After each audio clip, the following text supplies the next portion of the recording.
Liberia, hail, oh hail, this glorious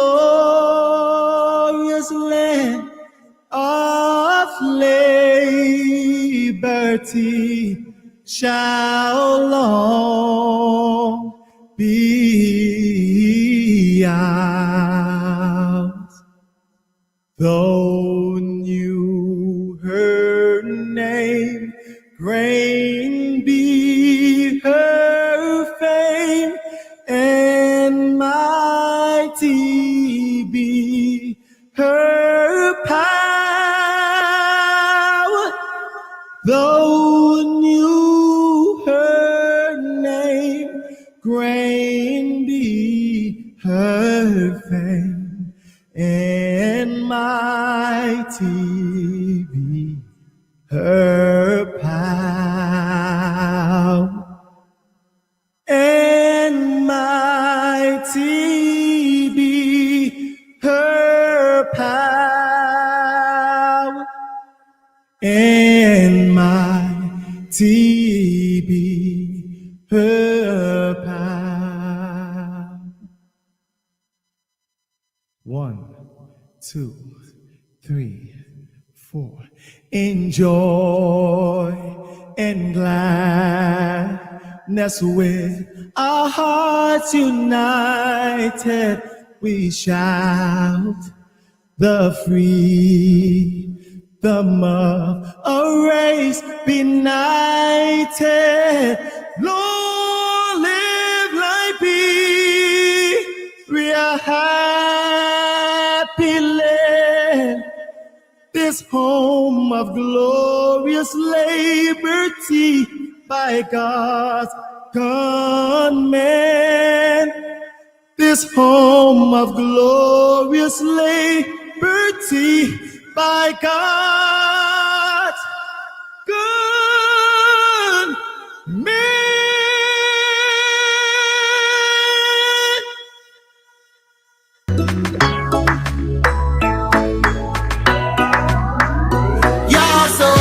Everybody, everything's going bad.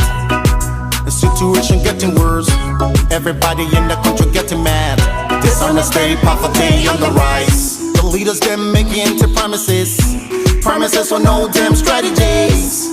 Yeah, this is better days. Better days, money in the pockets. Oh, after holidays. Holidays only for the bosses. Yeah, there's a better days. Better days, money in your pockets. Holidays only for the bosses, the bosses, the bosses. Oh yo, hey, what about the children? What about the people? What about your families? What are they gonna eat? Yeah, so Seti and we waiting you. Yeah, so.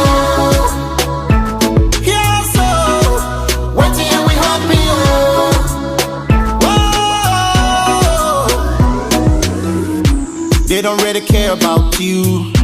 They don't care, my people, it's true. They don't wanna see you break through. The whole country's getting confused. Corruption, no questions. The country going in the wrong direction. Leaders high belly, many mentions. We don't know where the money come from. Attention, corruptions. Why nobody asks the question? They need to be in detention. 40 in our nation. Think about the children, think about the future. Whoa, think about the families, what they're gonna eat. Yeah, so, whoa, yeah, so. Something I'm waiting on. Think the other children know. Yeah,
Hopefully, guys, you are getting me loud and clear. It looks good here to me, but just let me know sometimes you see this. All right, let me just get this one here. Let me just get this off the screen here. And if my audio is perfect, Mr. Katie, Comfort, just let me know and we're going to get this rolling here. Let me also make sure and check here my microphone, everything is working. Okay, it looks good here from my end. But if you need to fix something, just let me know. We want to welcome our viewers and listeners across the globe. Thank you for joining us here. Katwae. What does it mean to be a woman? A black woman, an African woman, a Liberian woman. To be a Liberian woman is Jiglunu, which means remember. Remember that you are strong because of your experiences and to always be true to who you are. Yakama Jiglunu. Panife, Menegaga, Nyenyengu Sui. Yawega, Kodi Lai. So I'm Alice Johnson Hina, and I'm going to talk to you on failing and not giving up. Mwanjama jaweyo, mwanjama iyanjaweyo, mwanjama jaweyo, mwanjama. Kake Liberia Musofindi, wole within. Ka Anna Talifo, Maliata. Being a Liberian woman means telling our story, our own story with no apologies and authentically. She brave. Oh baby. Farafi muso ekolo eminere. Labia muso ekolo eminere. Muso lojan. You are beautiful. Liberians, we have a unique culture, good food, beautiful clothing, music, marriages, languages, how we sit at the table, how we greet our elders. Let's keep our culture alive. To my fellow Liberian women out there, I want to encourage you today. Know that you are beautiful, you are strong, you are brave, you are intelligent. Stop holding back, stand up, and be a part of history making. And to my Liberian Canadian women, I encourage you to join it. This is Lpr-Tv with Afonso Z and Soul, live from the New England Bureau of the Liberia Public Radio. In today's discussion, we will highlight high-call issues from the motherland, Republic of Liberia, and issues affecting our community. Asking tough questions is vital to me to have my listeners and viewers informed with the sole purpose of demanding answers that are authentic and meant to be head-scratching situation. Oh yes, to add pageantry to the conversation, senior analysts and contributors of the Liberia Public Radio are here to dissect the conversation.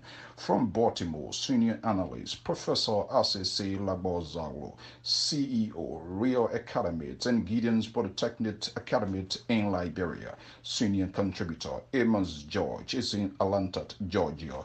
A critical thinker and critic of the GOL, and opposition Lpr-Tv Foreign Affairs Analyst Leo Johnson's Executive Director, Empowerment Square, based in Canada, and President, Liberian Community in Canada.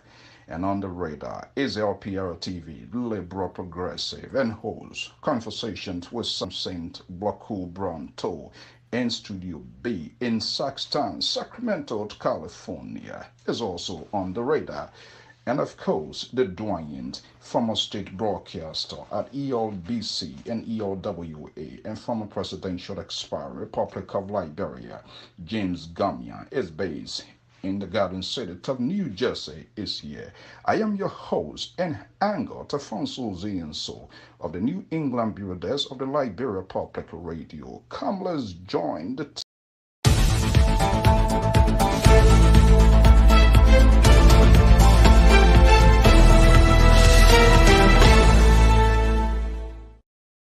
Okay, we want to welcome our viewers and listeners across the globe. Thank you to have one of the veterans in this business.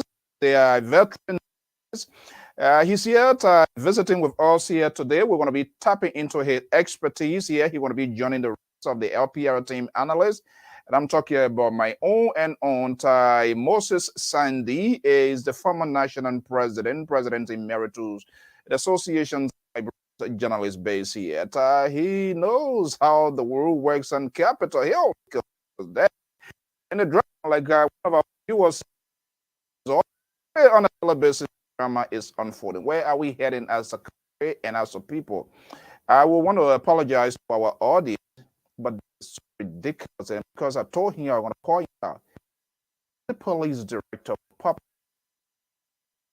the National Police of the Republic of Liberia, conversation 2 days ago, and he agreed in principle to appear on this network today. I'm suggested for him just to make the accommodation. I sort of question. This is the second time I will take up time and research something out there to have a conversation. Then the fair share of what is happening in the country. Moses Carter, no call, no show. Oh, well, at least things happen, but let me know. He's online. I'm sending information, and he's ignoring as if he doesn't know what. On by way, this is what is happening in the country as well. And so let's bring it out. And my team of panelists, Mr. Benson is also standing by.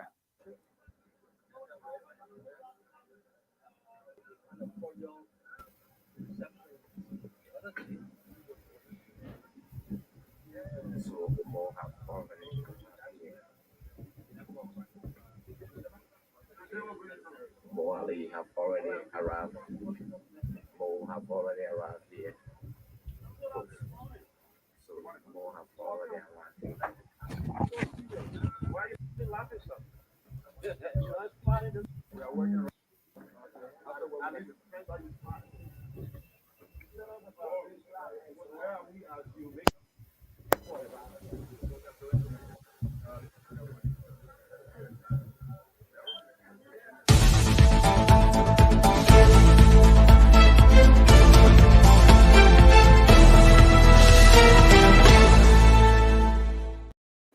Okay. Let's stop this here. The guys are here. Let me get this off the screen. You have Mr. Moses Sandy, contributor Benson Mason is here. And the liberal on this network, the guy, he was all over the place the other day, enjoying himself after him sit in for me. Can you imagine Moses? Can you imagine Benson? He took charge and he was doing his own thing. Besides that, he demeaned all of us, the rest of us here, with his liberal idea. Liberal progressive Samson Brown told, my goodness, I was boiling with aim. See him there. I'm back. The lion is back. Let's see who be who this evening. You know, when you now around all the little chicks, they're all over the place as if they are time honored. Gentlemen, I want to welcome you to this evening talking point. I'm quite sure the rest of the team going to be joining us here. Missing Mr. Sandy, welcome. Lot is unfolding in the country. The liberal progressive. I know he get a big talking point here this evening. It seems that the CDC has fallen into his boogie trap here. Okay, gentlemen, let's get a show rolling. Good evening and welcome to the program. Mason, how are you?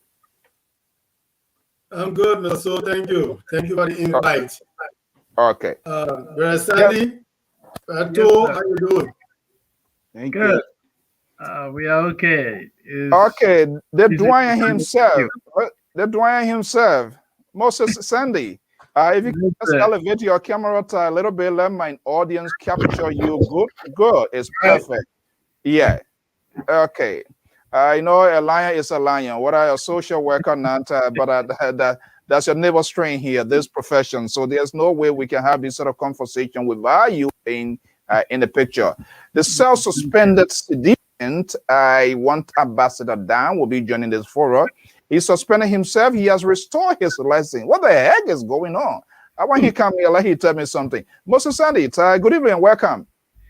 Mr. So, thanks for the opportunity. Let me also express thanks to the management of this broadcast network for giving me the opportunity to be a part of this powerful talk show. Okay. Okay. The most liberal on this network, Samson Blocku Brown Toe, the man from Toe Town, is here with us. The liberal, good evening. Thank you, Mr. Silver, for welcoming me. I appreciate it, and welcome back on your own show. But you know, this is not. So what are you doing? I'm welcoming you back on your show, and man, taking you back home, man. This guy, Mr. Sandy, this guy got this cow tail from Walmart. They're talking 1 year lay away. That his own follower. It is not my creation. And he thinks when he come here with her that his malnourished, they away cow tail from Walmart, America's biggest stuff, and you think he's going to be shaking it to kind of intimidate. Please don't take me there this evening, Samson told. Okay, gentlemen, the cup is filled. This program, all things considered, is suited to speak to the issue that really matters to you as a Liberians, as a patriotic citizens, whether we are within or we are out, is of importance. So let me go to the Liberal because it looks like he's in a happy mood this evening here. The Liberal, what is on your plate? What are you considering that is so matter you want to get out there to the audience this evening? And we say good morning, good evening to our rest of our audience, the folks all here. Thank you for joining us here. The Liberal, what is in your diary this morning? Thank you, Mr. So I just want to say this on a very serious, and let me take out this other earpiece so that I'll be able to respond whatever it is that I need to say clearly. One thing I want people in our audience to know is that this program or this platform, Liberian Public Radio, for which of course you are one of the strong leader of this organization, it's not to be taken lightly. We started these things almost 12, 13 years ago. We were the very second, because after CIAPO had an internet radio station in Washington, D.C. After that, we came as Liberia, the second radio, internet radio program we started. And it's been going on for quite a while. Even though we're not massing 200, 300, 400, 1,000 viewers and what have you, but that's besides the point. We work hard for this station, and we have done a wonderful job, if I may add. So for Moses Kala to try to play games with us, it is very much unfortunate. He's doing his work. But one of the things that I know many young Liberians, including Mr. Carter himself, seem to forget the past. There are many Liberians, government officials in the past that never pay attention to people, never care about anybody else. And at the end, once their time is over, they're no longer able to even have face to go into public. Nowadays, what do? These young people, after their services, whatever it is, come to an end, abruptly come to an end because they were defeated in the government setting. They run back here in the United States. And then they want to expect people to come in and be friends with them. I said, no. When you are in power, all people are trying to do for you, and in this situation, nobody wants Moses Kala to come on here and try to pay money to explain himself. Moses Kala is heading one of the important institutions in Liberia as a spokesperson. So if you give your word as a man, if you give your word, you keep your word. You don't go around and negate on your own word. Then what kinds of man are you? How dare you expect Liberian, young Liberian to respect you? You come on radio, on a public forum and talk about a national issue. You are the spokesperson for police, the police of the Republic of Liberia, rather with issue all over. And then when you say, yes, I'm coming, or if you can't make it, you call. Have the decency to call Moses Kala, but you're not doing that. And then you're not going to be in power forever. And then what will happen after that? Is that when you're going to start gravitating towards people and try to have your voice and a statement read out and what have you? And people are going to reject you. And then this is a very, very serious. I'm sorry, Mr. Soto, start the show like this, but this is something. Okay. He's trying to play nice. He's trying to play nice. He's trying to play nice here this evening. I'm here now. He try to be nice to me. I'm not going to buy into that liberty. I'm not here to satisfy your conservative ego. Please, far from it. You either come my liberal way or we don't go nowhere at all. Simple. I'm not even giving you an inch as a conservative to come and satisfy your conservative ego. Look, liberal in control in the United States, liberal in control in the House of Representatives, in the Senate, in Republic of Liberia. Liberal is the way to go. You don't have no conservative ideas going on right here and there. You guys are on a loosey end, Mr. So I'm not here to satisfy you. Look, let me welcome my valuable shame on you. Madam Hammond, Richard, I welcome our valuable Prantan, Tawiado, and the rest of the people. Jackson, I welcome. Okay. This guy, his thing, I'm going to go into that, his little cheap thing they want to do. I told Moses Carter I'm going to give him a smash down because this is the second time and that's just waste of people's time. Okay, Mr. Sandy, let me come to you. I'm going to take you into your old government of journalism and seeing what is unfolding in Liberia. Oh, I don't want to be the one to make the decisions. What is in your playbook? What is so concerning to you this evening? There are two critical issues in Liberia that I'm really concerned about. The situation with the Secretary General of the Unity Party, Mo Ali, and I'm also concerned about the recent pronouncement that came from the chairman of the ruling Coalition for Democratic Change, Moba Molu, asking, at which time he gave a directive, and the Minister of Transport heeded that directive. He asked that the younger brother of Monserrato County, Senator Darius DeLong, that Mr. DeLong, who was appointed to a position by the Ministry of Transport, that his appointment be reversed. And the Transport Ministry did that. Not only did he say that, he also asked the presidency, he appealed to the executive to begin to replace, non-partisans of the CDC with partisans of the CDC, individuals who are in government and that are not supporters or they are not members of the CDC, that these people should be replaced in government. So these are critical issues that, that really bother me. And I think it's important that we delve into this matter critically because this is not because of Liberia. Okay, so welcome, MP Sabajo, trailing with us this early morning from the nation's capital of Monrovia. The guy with the executive mansion, you want to go to, on the 8th floor now? Is that where you want to migrate to Mason? Good evening. What is in your playbook? Well, Mr. Sandy just touched on it, and that is something I was speaking about even today. And that happens to be with the level of separation our government is including into a practice. Our Constitution calls us as a country to do unification and integration, and to fight against all, and to try and fight to eliminate, take all steps to eliminate nepotism, tribalism, sexualism, corruption, and any kind of abuse of power. And that's what I see eating up into this government. It's creeping there. I'm afraid. I am very afraid of perception versus reality.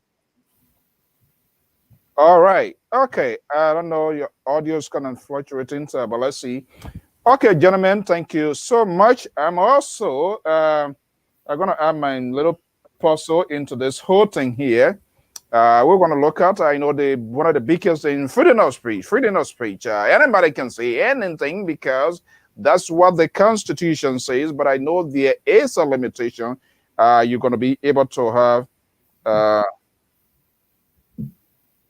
Yeah, you must be able to, it must be conducted with responsibility. And one of the things that have captured all of us in Thai for the greater part, Liberians, is the recent tweet by the Secretary General of the Unity Party, Mo Ali. Yeah. Guys, all of your playbook here is so much important, but I want us to talk about that as well.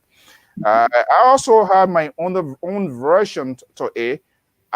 In terms of the approach by the police and all of that, I don't think it's wrong in calling people, but sometimes the way they execute their mandate or their job is tough. And opposition as well, folks, we got to hold everybody responsible. You know, if you say people are not doing what is right, you have to kind of set yourself apart to also give courage. So let's talk in the absence of all of having a legal-minded person here, or maybe with the experts into the law. And that's why I wanted to give Moses Carter the opportunity to see whether there was a crime committed here. And the reason I'm saying that, Mr. Sandy, we went down this route before. You remember the AK-47 tweets with Money Packard, Des Moines, who turned out to be one of the persons in the race. Here we come again to Mo Ali. It said that these guys are seeking public attention because we Liberians, we know exactly stupid things gets our attention, and the news or in the media blow it out of proportion, and the government quickly to get into the bait of these people here. Do you think the police have the authority?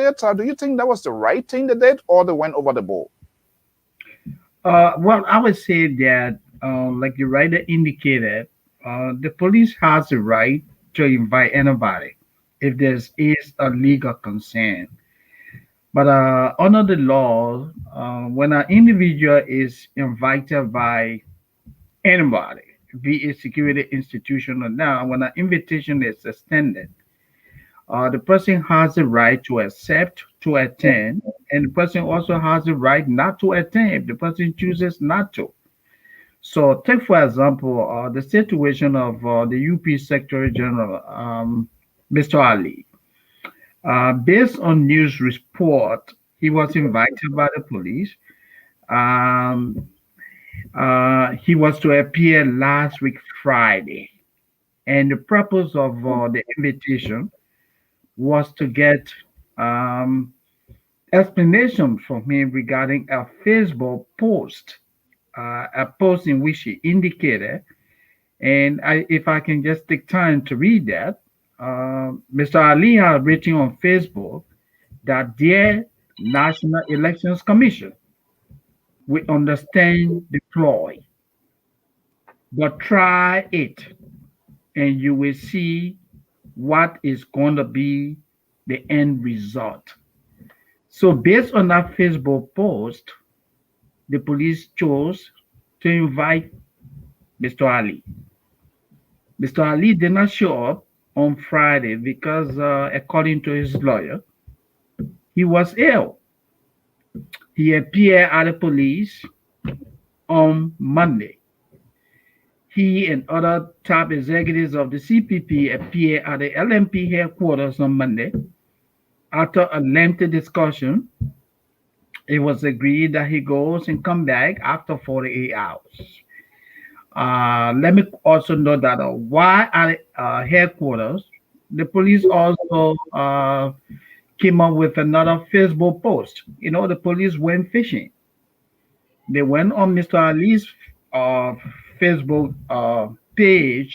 That's Mr. Sandy, not to interrupt, that's a number one to routine. When you throw something out there that looks stupid, and sometimes it races on the line within the security community, we all know that they go back and see some of your comments and some of the things. What it does have security implications of the state. What is the wrong thing to do that sort of routine? Yeah, I mean, it's not bad, but what I'm saying is that the police went deeper, so they chose to also question him about another Facebook post we had to do with a comment at which time Mr. Ali indicated in the post that Associate Justice Nambe is a high court tribalist. And so the police have a problem with that. When Mr. Ali and his supporters appeared, he was questioned about all of those, comments. Then he was given the opportunity to leave and go back, after 48 hours. It is our understanding that today Mr. Ali appeared at the LMP headquarters after a lengthy interrogation, and the police chose to charge Mr. Ali. Okay, charge Mr. Let me hold you right there. Yes. The liberal, I'm going to come back here. We want to keep it proportional here. The liberal is here. I think he's burning with ink. The liberal. Yes. Okay. So, yeah, I'm coming. You are part of the collaborative. What are you? I don't know your status, but you are liberated. You have made that declaration here, so I don't care what I'm going to say it. So, your guy Mo Ali. Even though you're from Liberty Party, he's a Unity Party. All of you guys eating in the same bowl, which is okay. His comments. Do you think it was wrong? Do you think it was over the top, or do you think the police went extra mile? The comments by Mr. Taimo Ali, does it have any reason to warrant for the national security apparatus community in Liberia to call him into questioning? Well, thank you very much, Mr. So. I think this is a very important question here as well. Mr. Mo Ali, let me first of all say I am a member of Liberty Party USA. I have no voting right in Liberia. I cannot participate in any kinds of political gathering with Liberty Party in Liberia without being invited. Having said that, let's go on. Mo Ali is a well-known person in Liberia. Mo Ali is a Secretary General of the Unity Party. Those positions comes with responsibility. Mo Ali is not stranger to Liberia. Mo Ali is quite aware of Liberia's past in terms of violence and what have you. Mo Ali should be able to understand that institution building starts with those who are in leadership, those who are vying. Hold on 1 second. I'm coming. Let me see. Okay. Something. Sorry. I want to. Okay. Go ahead. I wanted to do something. Go ahead, Mr. To. Yes. So basically, Mo Ali should understand that in order to build institutions, the leaders themselves should be at the forefront. The statement of Mo Ali, why it is a free will to express himself freely, it is irresponsible and reckless. Let's put it that way. However, the police, on the other hand, play right into Mo Ali and the opposition hand by taking it that far. Now, here's the two things that I'm taking out of this whole issue. Even though I do not agree with the police arresting Mo Ali, but here's what they have done also. They have now given a strong warning to many Liberians that if you're going to make a statement that is reckless in their opinion, or that is not responsible in their opinion, that we will pursue you. And I hope that this thing goes across the board. You don't just go after leave partisan out and go after opposition. Then it is not fair. However, listen to what the Justice Minister There was the opposition, something told through the party, that sort of rare meat out there, deliberately to get under the skins of the government or the security. Mr. Sol, that's no excuse. Mo Ali, first of all, Mo Ali is highly educated. Second, Mo Ali is in a leadership position, Secretary General of a former sitting government party. Number three person lately. So Mo Ali should be able to understand that when you make a statement, perhaps the statement you have the right to do so. Under your constitution, you have the right to express yourself, freedom of speech. But we must be responsible, especially those of you those that are in leadership position, because they are young people that are vying and looking up to these kinds of people. Mo Ali, he also involved with COP. So Mo Ali cannot just come out because of anger and make statement that I view to be reckless, to be honest with you. However, the police, on the other hand, if they wanted, they should not have escalated this issue. They should have had more Ali. I had him being invited to the police station and make it clear to everybody. In fact, the police themselves, they overplayed their hand, to be honest with you. More Ali should have been paraded in front of the press. And more Ali should have been questioned in front of the press. Don't make it into some sort of an investigation. What a minute. What the heck are you talking about? More Ali should be questioned before the press. Do you think we're running the Republic of Total? That's what I say. More Ali should have you. Hold on there. Let me just... If you call it interrogation, then it's done private, which now becomes escalating issue. More Ali, this is a safety of a country. More Ali should be able to understand we have a hot issue. Bonnie Saminka is being denied to take his place from people from Lover County are all upset. So for More Ali, a Secretary General, to come and make statement as such, I thought it was reckless and it's irresponsible. And More Ali should know better. Nevertheless, I think police action was the one that I say was escalating the entire process. And in fact, they got today. Okay, let me spin it around the table here. Our own Pa George from Atlanta. Pa George, this guy, he had a feast the other day, right, when we were saying here. So he thinks he's going to get away here. Samson told you are in a double trouble here. I don't think, I'm not sure what Zablo going to be here, Professor. Okay, look, Mason, are you hearing me? Your audio was kind of a little bit acting up. Mason, are you hearing me? Yes, I'm hearing you. Yes, I'm hearing you. Okay, I don't know why it's breaking in. But let's dive into this More Ali, the opposition, the way they are conducting themselves. I'm not saying anything. They are not trying to. I don't understand why they are doing what they are doing. And there are people also who are not standing up to the task. In as much the CDC-led government with a bad policy, they are trying to be like them. Do you think that's a distraction in itself, the cause of the opposition fight for Brani Samuka, for More Ali to cap another Monipaka de Moen from AK-47 now to throw something out there? Was that a responsible decision on the part of More Ali? Quote unquote, people speak when they want to speak. They say there's a freedom of speaking, like, but okay. But his tweet, his comment, does the police have the right to question him?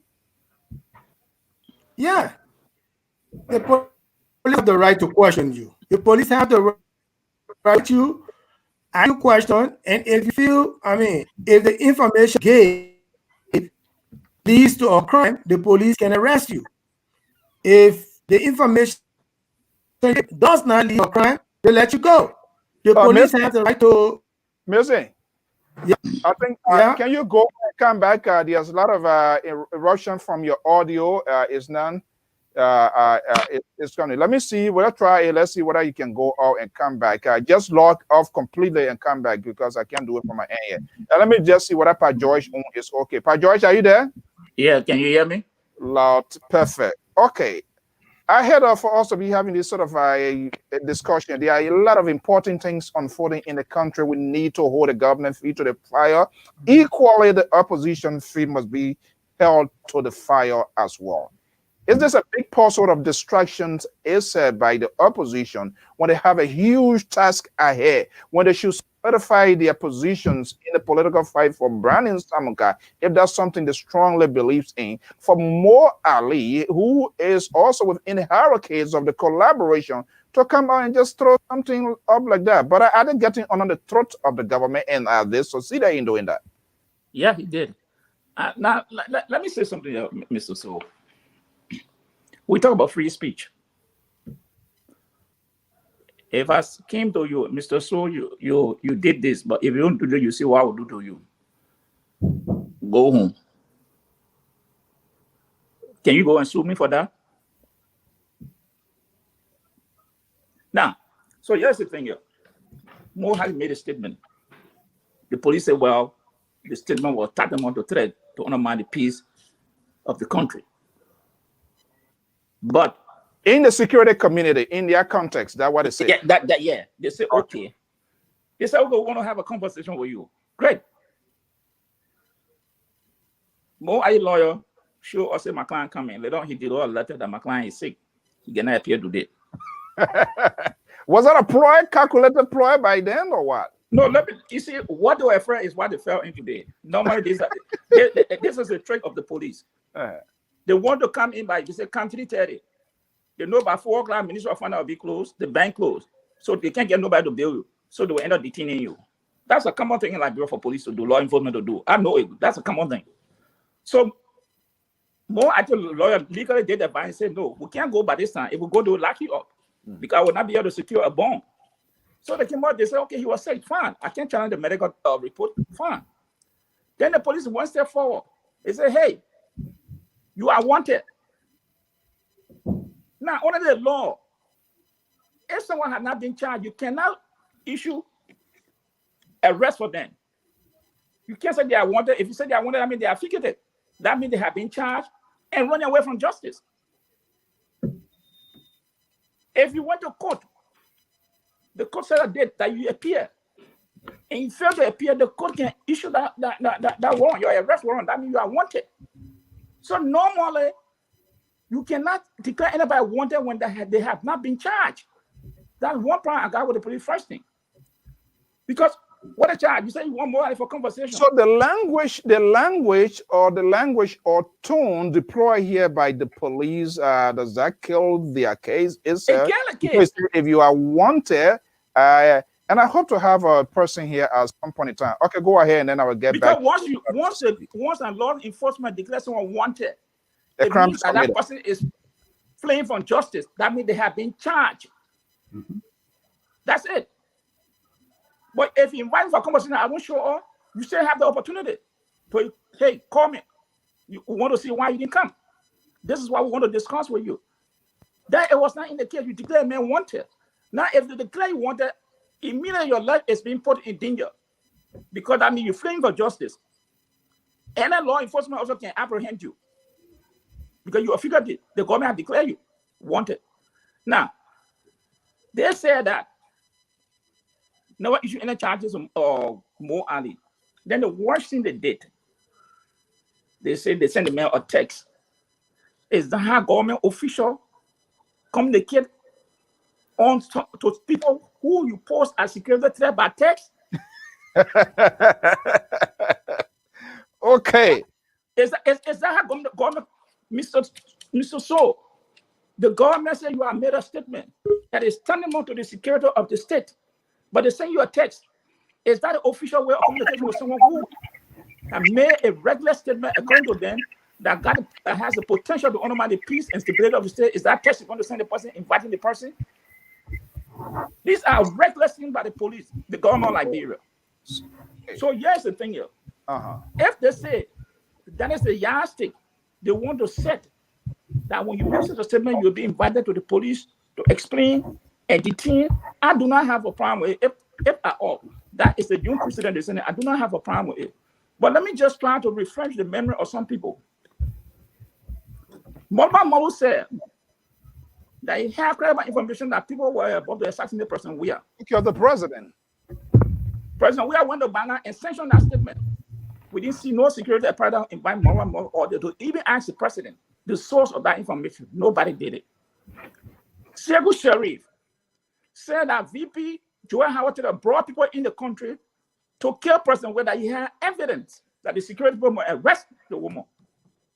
He was not invited. Prince Johnson last year made a statement threatening that if the people do anything, war will come to Liberia. It's on tape. Did they invite somebody to Prince Johnson? No. When Montaga to talk about AK, they ran and grabbed him. Now this is more Ali. So what is that justice?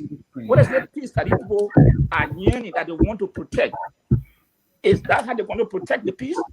By only going after people who are not in an orbit or circle, so that the people they will go after? If this continue this part, I can tell everybody for free. Liberia is doing again to go back to our past history, because these are things that can start drip by drip. When you look, other people take other avenue. Okay. The government must stop this nonsense. I call it like that. Because me, the guy go to Liberia, I got money to take lawyers, so maybe they'll just show me inside. I know nobody will show up. Okay, all right. I'm not sure we're getting a lot of feedback from your end, Mr. Sandy. Okay, the Liberal. Yes. Yeah, we go. Pat George has successfully cut a lot realistic things and things that happen. We all knows about. They are not in darkness. So, if there was stupid thing that these people also did, should the opposition who are also seeking state power, do they have to go through that sort of gutter too as well? Okay, your people, one of your guys, one of your supporters did that, and you did not answer, you did not call in then try for questioning. So you know the song, you me I do and all of that. Did it? You don't do anything. We'll do it too. So you want to do something. Is that arguable? No, not at all. And I'm pretty much okay with the Mr. Eamon Joyce, conservative Eamon Joyce idea and his argument. I'll accept it. But however, if you notice also, he did not negate my central point, which was believing strongly that Mr. Mo Ali's statement as a leader was reckless and irresponsible. However, I also agree that the police perhaps got involved with a certain mindset that is not serving us at all in any kinds of good way, because you cannot say selective justice in this case, where you only want to apply certain justice or certain investigation targeting opposition. When these same things carry on by your partisan or members or friendly to the government, you tend to turn a blind eye to it, and then you go after opposition, despite the fact that I don't agree with that statement from the chairman himself. Now, Mr. So, first thing is this. Let me just go straight into the politics of it as I see it. What this has done in terms of Mo Ali, they have not elevated the status of Mo Ali this evening. To be honest with you, they did it with the young man from Bond County immediately after jail. He said he wanted to run for Senate, to be a senator, because if the passage to being a senator is go to jail, I guess. Now they have, like I said, elevated the status of Mo Ali among his peers. So I'm not too sure why this government, especially the CTT-led government, who themselves have experienced so many of these kinds of things in the past, yet still they tend to repeat these things over and over and over. I'm not too sure where do we stop. Now, Mr. So, this is very sad. And I think in this particular situation, the big man in the room or the big boy in the room at this time was just the minister, who said that nonsense the police are doing is unacceptable. He said that unless you bring me something to say this person is guilty and you have evidence of it, then we can put charges. Why are you charging the man? First thing, this is what I said before, and you jump all over. But of course, that's you, conservative. We agree. This man, if the police really wanted to drive it home to the citizen that they are there to protect citizen lives and property, Mr. Mo Ali could have been called publicly and ask, this is your right. You have the right to exercise your freedom of speech. But what do you make of this statement, sir? And let Mo Ali, he already started explaining anyway. Let Mo Ali explain publicly what exactly he wanted to achieve by making that kind of statement. And you don't bring Mo Ali to the station. You go to the Unity Party headquarters, because that's what Mo Ali headquarters is, and you make it about Unity Party. Wait a minute. And the party coming out and making some reckless statements. Samson Toll, do you think that your Manduva age start of government, are you saying the sovereign government, when they arrest the opposition, then they take you to your party headquarters and say what? So you have to understand the liberal progressive mindset. I am not here to compromise. I am telling you exactly what I believe, because this is how you resolve issues. I feel bad for you, because even if your Liberty Party takes state power, they will not listen to you, because those sort of ideas that you have. Well, then they're going to have. Look at the amount of time we're taking on the government right now. in a negative faction. Those are Going around us. Yes. Hold on, Mr. So, instead of us going from one person to another, trying to explore the possibility of the president traveling to the east, to the other side, and trying to highlight some of his traveling stuff. We're not even doing that. We're now talking about the unforced error, the mistake, in my opinion, based on the government intent to go after somebody without trying to have an issue resolved. Resolution is the issue in any kind of, that's the success to any kinds of problem in any country, Mr. So. Okay, gentlemen, Bill, Prince Deba, I'm not sure whether you're still in Liberia, Elizabeth, and the rest of the folk will say, welcome. The talking point is on. The number is pinned down there. This is a national issue. I want to give everybody the opportunity to have a conversation. Mr. Sandy, Mr. Mason, are you both hearing me? Yeah, I hear you. Yeah, I don't know why. Is my audio clear? Yeah, your audio there. For some reason, we need to have a surgical operation on it. Mr. Sandy, hearing me? Your mic is muted. Mr. Sandy, you need to unmute your mic.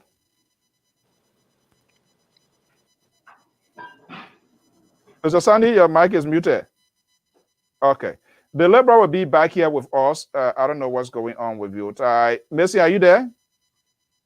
Yes, I'm here. Are you hearing? Yeah, we're hearing, but I mean, your audio is the audio is bad. To be honest, it's just bad. It's just bad. Make a try again. Let me see. Let me see. Let me get can you use an earpiece or what? Yeah, use an earpiece. I don't know that audio. It will need to do something about it. I don't try your earpiece and see. Okay, let me bring. Let's start taking some callers here. From the Bay State of Massachusetts by just this number, 5086151685. Caller, good evening. What's your name and where you calling from? Hey, Mr. So, Alfonso, how are you, my brother? How you doing? This is your friend and brother, Dave. Okay. How's everything? Thank you so much for the show, and thank you for your panelists. Okay. Let me say this, my brother. Most of the times when you're having a show, I always call on your show and say this. I think our state actors have not yet realized that Liberia just came from a brutal civil conflict that killed more than 200,000 people. Right. Let me say this.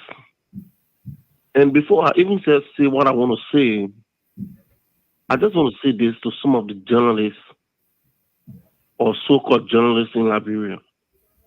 Oh my goodness! God forbid, you're throwing a stone here this evening, my man. if push come to shove, all those gadgets that they are using to mislead the Liberian people, to succumb to this government, everything's going to be dashed, and they're going to be looking for hiding places.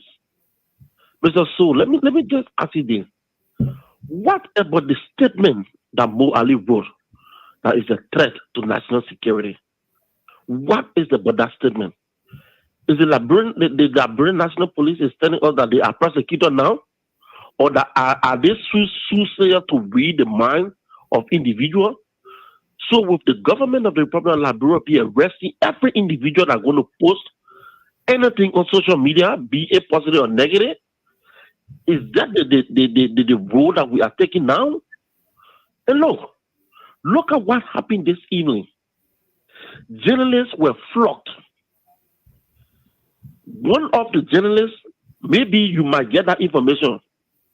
I have a friend there that if he survives, then maybe it is only God. From one of the stations that I don't want to call. He was dragged, his score. We don't hide anything here. All right, he was dragged, his score was dragged on the quota opposite the Liberia National Police Headquarters. You're going to hear the news today. Where are we heading, Mr. Su? Molva Modu sat down in Liberia. He said one of the most disturbing things on tape. He went free. Nothing came from all of that thing. This is a political party, ruling party chairman going on national and international media, saying that the president can love to people and give them jobs. He go out and hustle for money and divert that money into his cover. They never did nothing. Why is this witch hunt? And we are sitting and looking, and slowly, Mr. Sue, we are dragging back slowly back into the dark days. Let me just tell you this.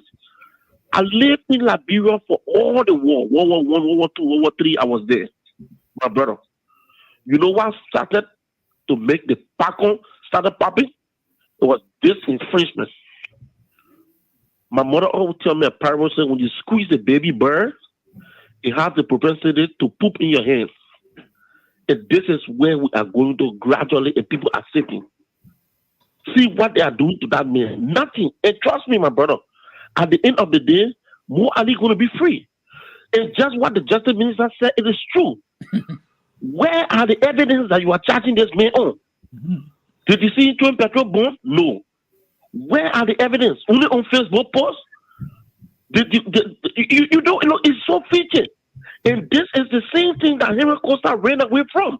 That is the same thing they wanted to do to Henry Costa. So yeah, it's the thing here. Before I let you go and go to the go ahead. Yeah, and those are very valid, good point. But here is the here's the flip side of it here.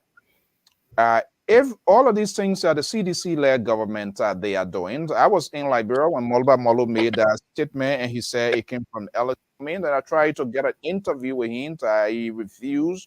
I went there over and over. These are all regular statements that we cannot buy into. But hear what I'm saying. Do the opposition that is also trying to take state power, do they have to go down that path at the same time? Can they reconstruct the errors of the government, some of their own things here, and be able to have a conversation with the electors or with the Liberians to do something to say these are reasons why these people should not be rewarded state power again? Do they have to go and repeat these things that they are doing? What does that prove? Well, if Mr. So, then what made a democratic country? You and myself live in this country. Have you not seen some people face Medicaid, what naked, when the former president was in power here? The former president ran after each and every people that was beating nothing. No, but also fair to mention, and look, it's everywhere. The America here has their own problem. Let me take the call here from Liberia. Hold on 1 second, don't go. Hello, caller. What's your name and where are you calling from? Yeah, Mr. So, this is Prince Double. Prince Double is in Liberia. You are awake at this sort of time. You're calling in. Go ahead. Yeah, Mr. So, how you doing? And thanks for the show. I'm listening there, and I'm doing good here in Liberia. Okay. Mr. So, let us go straight to Mr. Mo Ali's statement that he made. Now, we're trying to put politics or wherever there, but Mo Ali's statement that few days later after his statement, a petrol bomb was thrown at the election commission. Yeah, our car was burned. Now, if you do that in America and make that kind of reckless statement, and then something happened a few days, the police will call you. So we have to take this or George Weah government or whatever. Even when Mo Ali's past Unity Party's leadership, they were going to call the person who made that statement for questioning. And people are saying they are calling names. Somebody made a statement. When General Powell made that statement, that threatening statement or wherever, he was called in by the police for questioning. So let us be fair here. We don't just stay and stick one side and look for things and say it. When the Unity Party led administration put Vendetta Patrick in jail, it was the same Mo Ali who said that the man's statement was reckless and the man's statement was a threat to the security of the nation. So let us be fair with ourselves now. Vendetta Patrick was jailed at the central prison for making similar statements against the Ellen Johnson Sirleaf-led government. Which, of course, we all know that Mo Ali was a member of that particular administration. If I can text you what Mo Ali said when Vendetta was thrown into prison. So you are Secretary General of your party. You have to be responsible in our saying and in what we do. Mo Ali is not a little child. So quickly, Mr. Doba, are you think Mo Ali is rewriting history? He's very, very history. Things happen to you when something happens to me. Say, "Look, bring your statement." Your CEO or the border when you do not make a statement. So then, what is the things that you were bringing? When they hold you and they call you in for questioning, then people want to come and cry, right? And more, is some kind of a civil man that cannot be questioned by the authority. So that, Mr. So can I just come in? Yeah, make your statement before I go to my panelists. You don't need to come. We're not having a dialogue. I'm just telling you that history is speaking yourself. No, but everything he's saying, it is not true. What make it not true? No, it is not true. Hold on, guys. This is not George. You speak your opinion and let him speak his. Go ahead. You spoke. I listened to you. I called you. What kind of question me? You said that you talk show. But brother, you must say we're not doing that CDC behavior. We are not on that CDC behavior. Then what is the change that you guys preach for? Prince, hold on. Where is the change? Prince, hold on. Can you tell me, Prince? No, can you tell me what is the change? Gentlemen, hold on. Can you guys? What is the threatening statement? Make your comment from Massachusetts, and I can go back to my. All right. Okay. Before I just conclude, this your speaker that is on here. What happened? What happened to how they call the guy from City Hall when he made that statement about bloodbath? Did they ever call him for questioning? What happened? Did they ever call him for questioning? Let me tell you something. You and myself live in this country here. We enjoy freedom of speech. We enjoy that. Nobody in Africa, they are not sincere to say anything in somebody's mind. The statement written by Mo Ali was no threat. The threat is people that are looting and stay cover day and night. Why people can go through? Why they can go through they can go and look at those guys. Somebody that is unable to kill a fly, that's the kind of person you want to be. Are you looking at somebody that can kill a fly and you say that you want to defend the kind of thing? Then what is the change that you guys were preaching? The same thing that the past government did to you guys. So you guys repeating this, so the next government can repeat it too? What is this place, man? Okay. Thank you, Mr. So. All right. Thank you so much for participating. Thank you so much. Let me go back to my group there. Mr. Sandy, are you there? Yes, I am. Okay. Let me bring you in here. Sort of narrative here before you come in. This sort of narrative here, the partisans, individuals tend to be defensive to show their political loyalty to their institutions, to individual. I don't think it's good for the country. And for somebody to say, okay, well, you can be a soothsayer, so you can say this. It is within the purviews of the security community. You know, I know here, it's just the approach of how we take things and our inability to kind of approach things is a little bit troubling here. But if I wrote a post here, it is within the scope of the security community to determine whether that post or comment that I put out there warrants explanation and to explain to them what am I saying, what is it all about, while led to that, and we began to go through my Facebook content postings and all of that. It's normal, but the approach by these people, that's a little bit funny here. You listen to these two individuals here, you see one side is defending his and the other side is defending that. But I get a bigger picture to this, and that has to do with the opposition always, as much as bad as the government, their policies, I don't agree with it, seem to side with one of their own. 4 auditors who are civil servants, they were killed. Recently, a lady she was murdered, and the body was found in the street as SKD Boulevard. I did not see them in drove to go at the police to demand justice, to seek answers. You understand? You see what I'm going? I do. That is scary. And these are people, if they are elected, these are people that will govern. I did not see that happen. I did not see the solidarity with the 3 missing people. I didn't see that.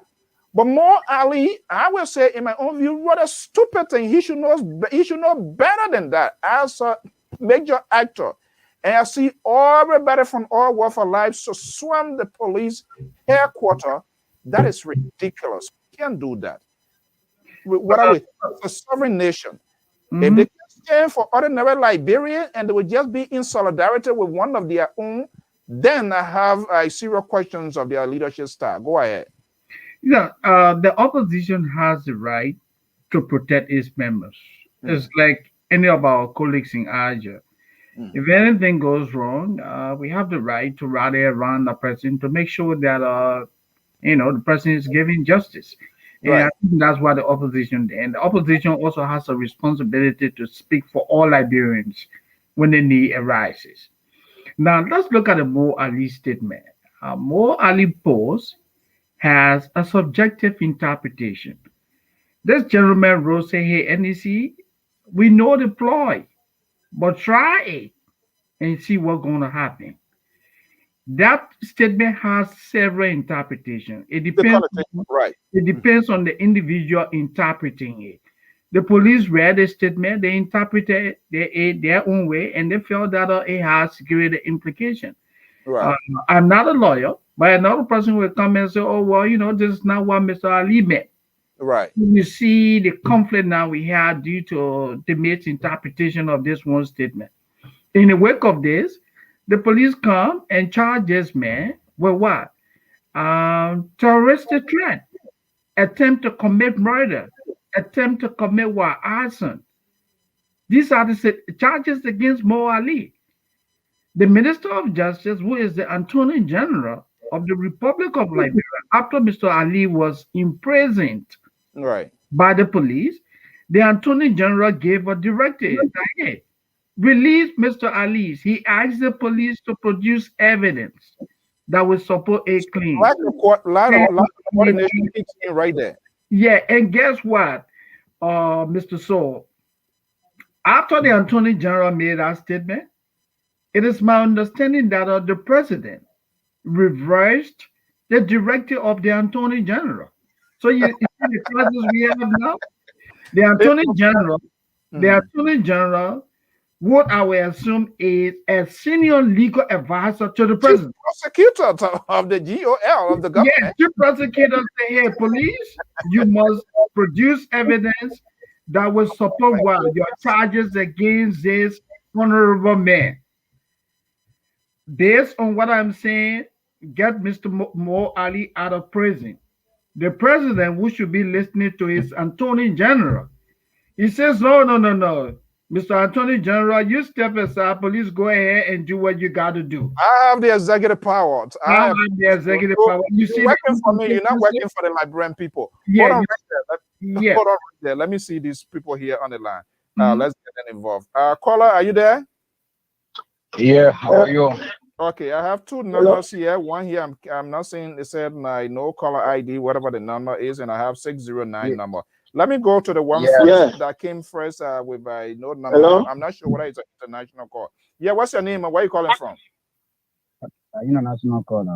I'm calling from Liberia. Okay, go ahead. What's your name? My name is William Duo. Okay, Mr. Duo, welcome to the show. Go ahead. You are in Liberia. Yeah, how you doing? I'm good. Thank you for participating, buddy. Go ahead.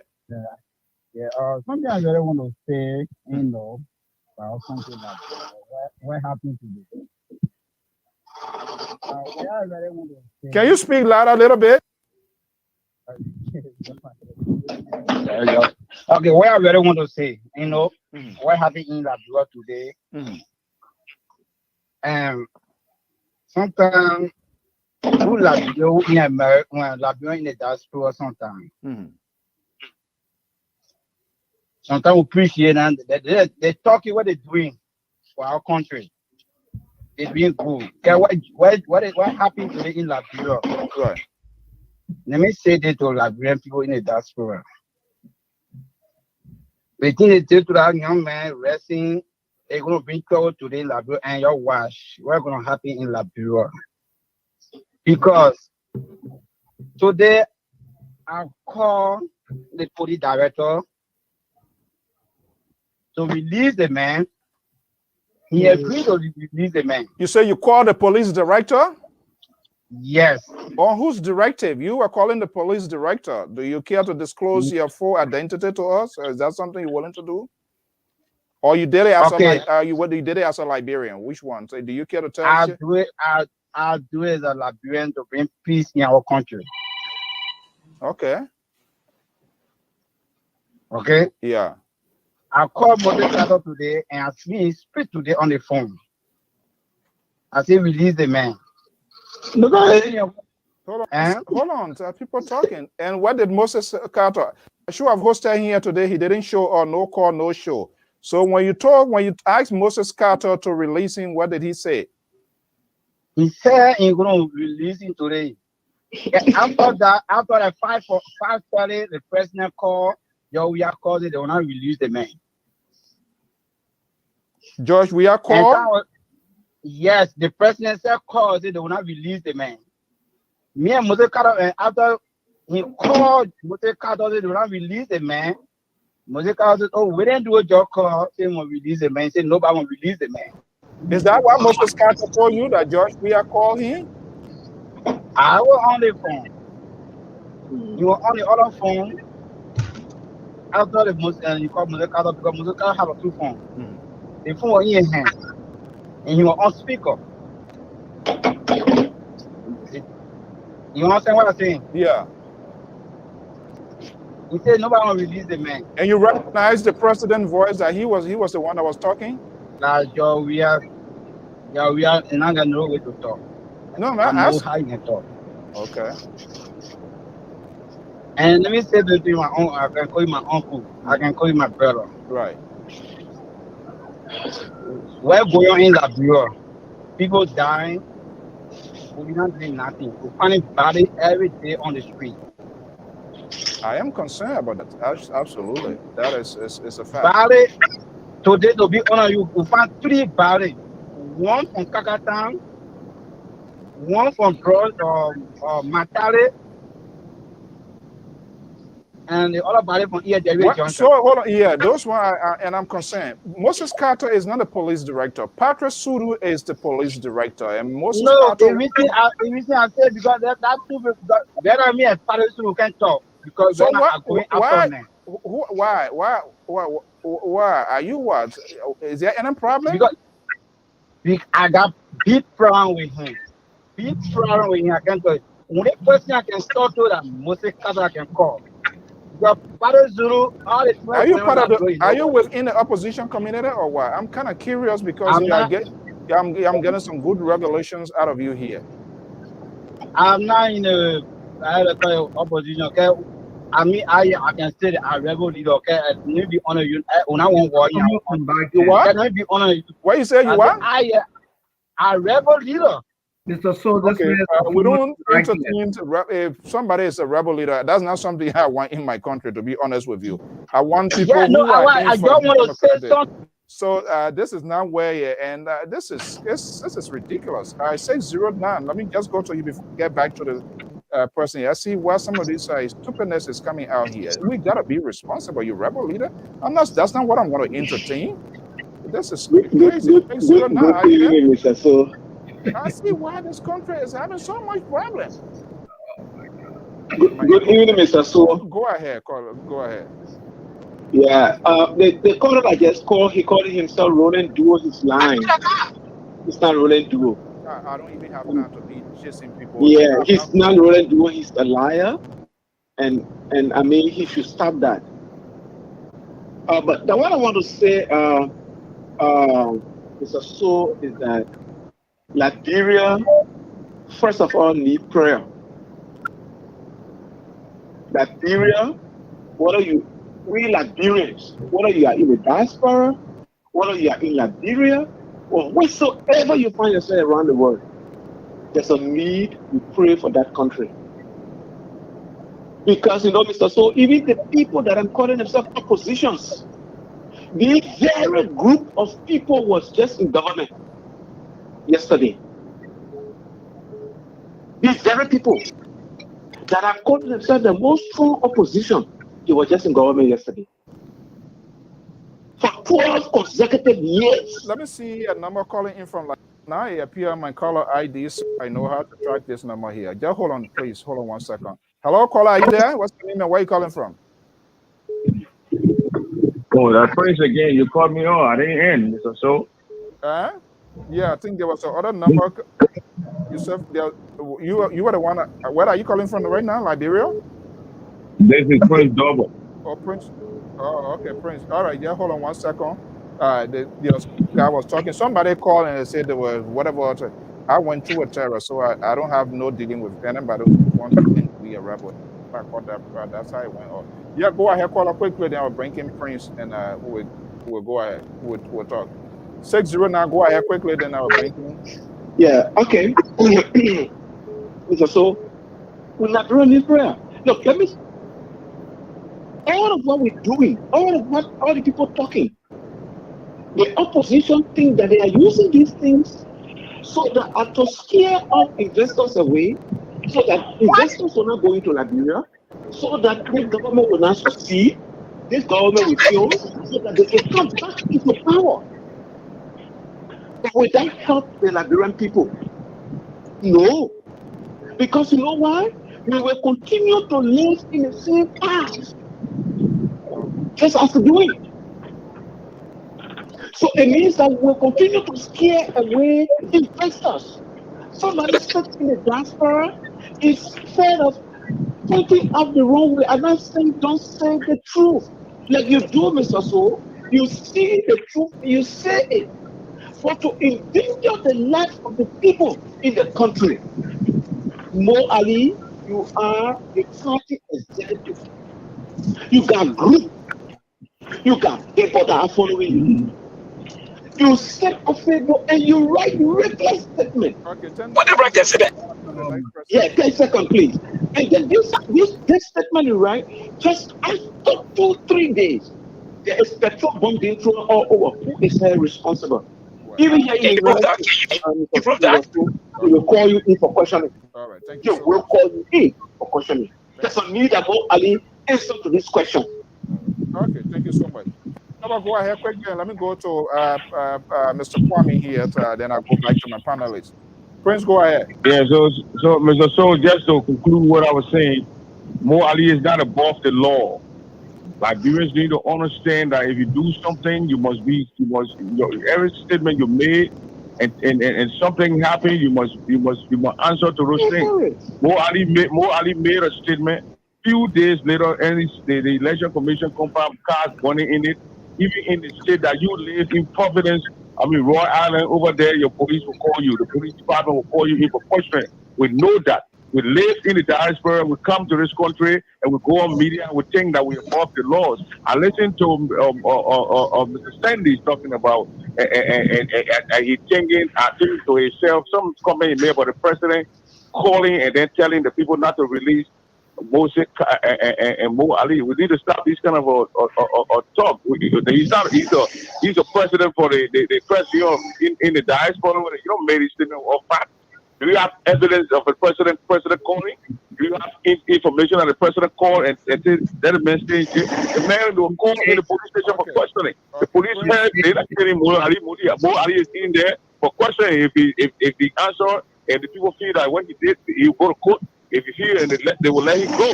But for us to stay on this platform and make this comment, what the guy said, I need portraits of Mr. So about 2 minutes, about 2 seconds, then I'll go.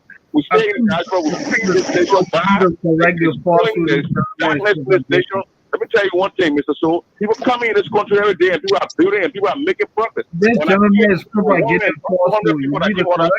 The next day when I want to pick up my plane at the airport, 100 people, almost 100 people too on that flight. They come in, they're doing a development. If you come in this country, if you hear these things, you come in, you feel very terrified to even walk. I park my car to the garage, rent the gas station, I walk here, boom, and come here. So Mr. Mo Ali is the Secretary General of the Unity Party. His statement, he must say it and somebody will take action. If I'm walking, my brothers are here. If somebody come here, if I'm arguing with my brothers and if I'm arguing with somebody and my brothers are there, they want to attack that person for arguing with me, I have to calm them down so that the mindset the people get here. You give them something that they take you to be going around here. So Mo Ali is supposed to know. His government locked up people before. Prince, and then a party went to jail. One of them, they Mo Ali rush. So when he, I gotta go. Let me go to Mr. Kwame, and I'll get back to you. Kwame, are you there? Yes, sir. Okay. Look, I'm okay, but I'm not okay because I just do not like the directions of my country. Both have been treated by GOP, oppositions, and ordinary Liberian like this other guy who called. I wish he have disclosed his identity, but and we want to hold. At least he put himself on the record. So, Pakwami, the government. Yes, sir. I throw your way Has a into greater this before I go back to my panelists. Well, I want to say hi to everybody. I want to say hi to your partner list. I want to say thank you to you for your continuous effort to bring light to many of us here. I can't contribute to Mo Ali's statement because it's ongoing thing. I said it to you before You are that taking a strategic position. Are you a security person? You don't want to contribute. You don't want to talk about it now. It's an ongoing investigation. That's quite interesting. No. The whole province in Liberia is an ongoing province from 1847. I don't know what people are pretending for. I told you that when the town is on fire or island is on the fire and they call the rescue or brigade or fire brigade and they came with the ship and they say, well, this time it's already burned. Everybody should come in the ship. Let's take you guys to America. And everybody rushed the ship with their personal or important belongings. After they got in the ship, they realized that there's no captain and no GPS system. And the ship began to move. Where is this ship is going to end?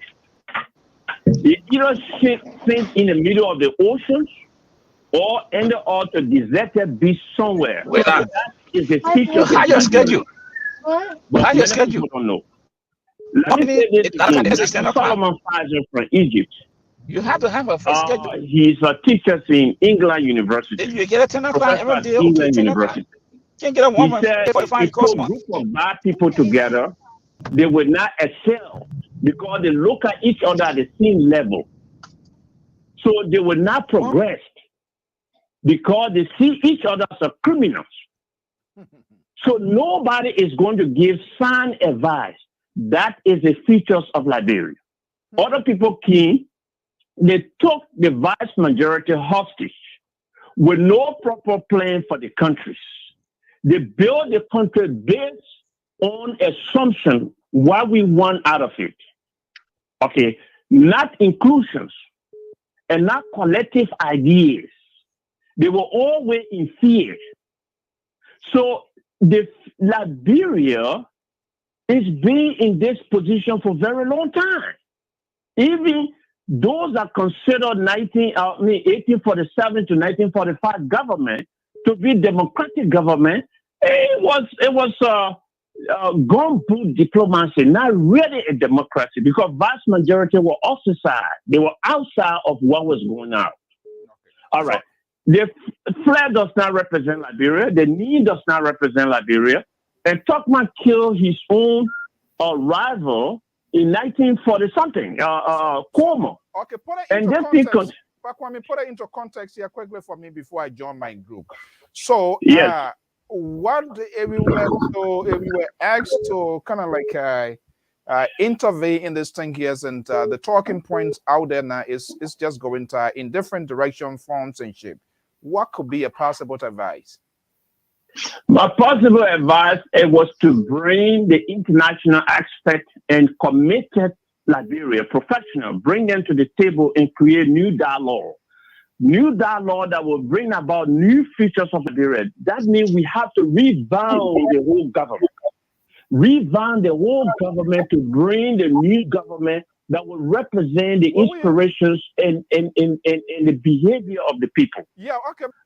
Before we revamp the government, will we revamp ourselves as citizens to begin to put out a thinking cap and more or less put the interest of the country first as well? Will we revamp ourselves or just only government?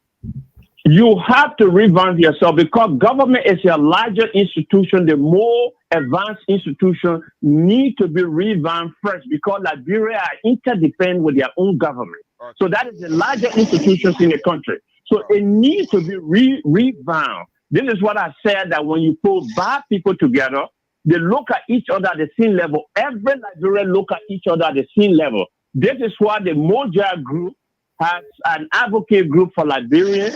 They will tie or something on their feet. But they change from tire to shoe to coat shoe, from country gun to coat shoe. Nobody knew about it.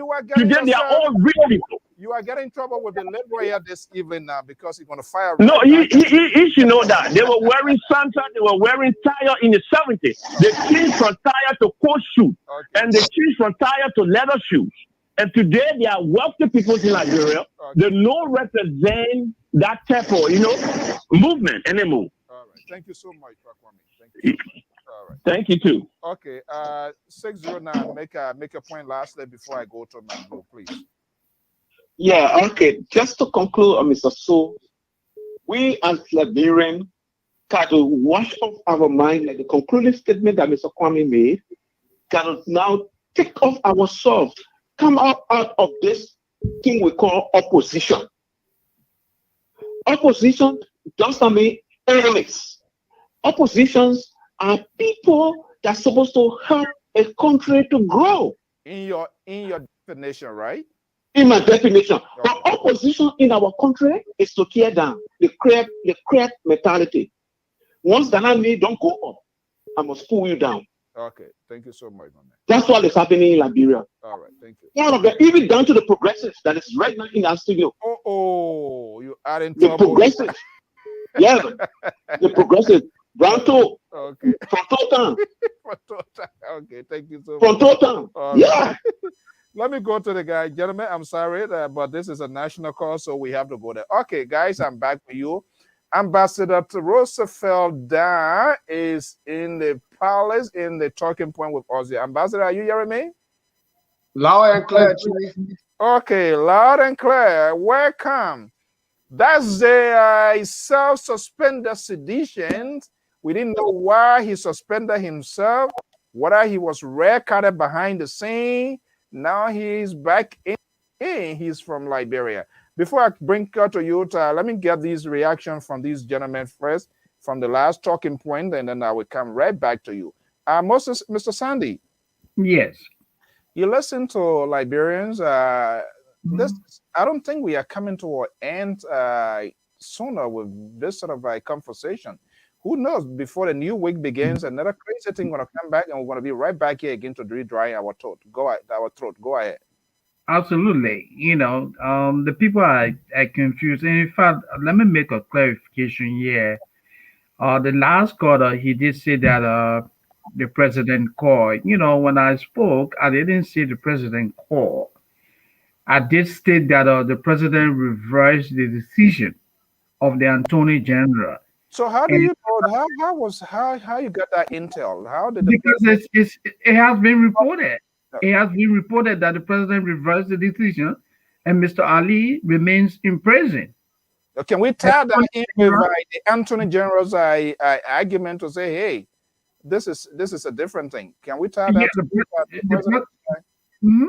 The president did not support the Attorney General. The Attorney General gave a directive that Mr. Ali be released, and the president, reversed the decision. So it means that the both of them are on different spectrums. Okay, they're not doing the same thing. So with that, let me make that clarification. And one thing I would like to say, Mr. Ali, I listened to all of the speakers, and we have to be honest here. If you're going to hold opposition accountable in Liberia, then when you're enforcing laws, it should be across the board. The Minister of State, Nathaniel McGill, in reference to the Mo Ali situation, Minister McGill had the audacity to tell a group of journalists in Monrovia that the opposition, members of the opposition, were behind the ongoing petrol bomb situation in Monrovia. Can he prove that? The CDC youth wing, they made an allegation accusing Senator DeLong and other members of the opposition of supporting the ongoing petrol bomb situation in Monrovia. Has anyone called them in? No. Did the police call in Mr. McGill when he accused the opposition of what? supporting the throwing of petrol bombs here and there. Nobody has called Minister McGill. Okay, let me hold you there. You're prosecuting Mo Ali. You see the hypocrisy? Let me hold you there. My guest is also in the hot. The Libra. Yeah. The Libra. Yes, I'm here. They are asking you to return to toll time because the age we are in, a digital age. It seems you seems to be using an analog phone here. Look, this is a crazy problem we are in that country. You listen to people and we listen to all that is unfolding out there in the field. Go ahead before I come to Ambassador DAHN.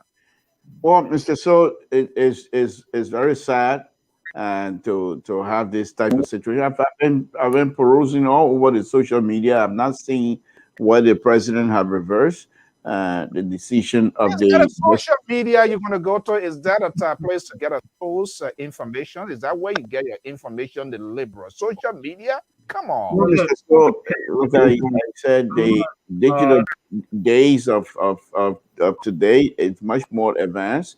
As I speak right now, my son is watching live in Monrovia tonight, and so digital prosperity, let's put it that way, giving every one of us the opportunity to see. So yes, it's good to peruse the social media, the press, and everywhere else that you can go to find information, because most of the people will write, and perhaps other new organization will carry out the same news. But I'm yet to see where the president have reversed the decision of the justice minister. All that I can see is that the justice minister have ordered the release of Mo Ali. Now, having said that, I'm not saying that those who continue to say that is not true statement.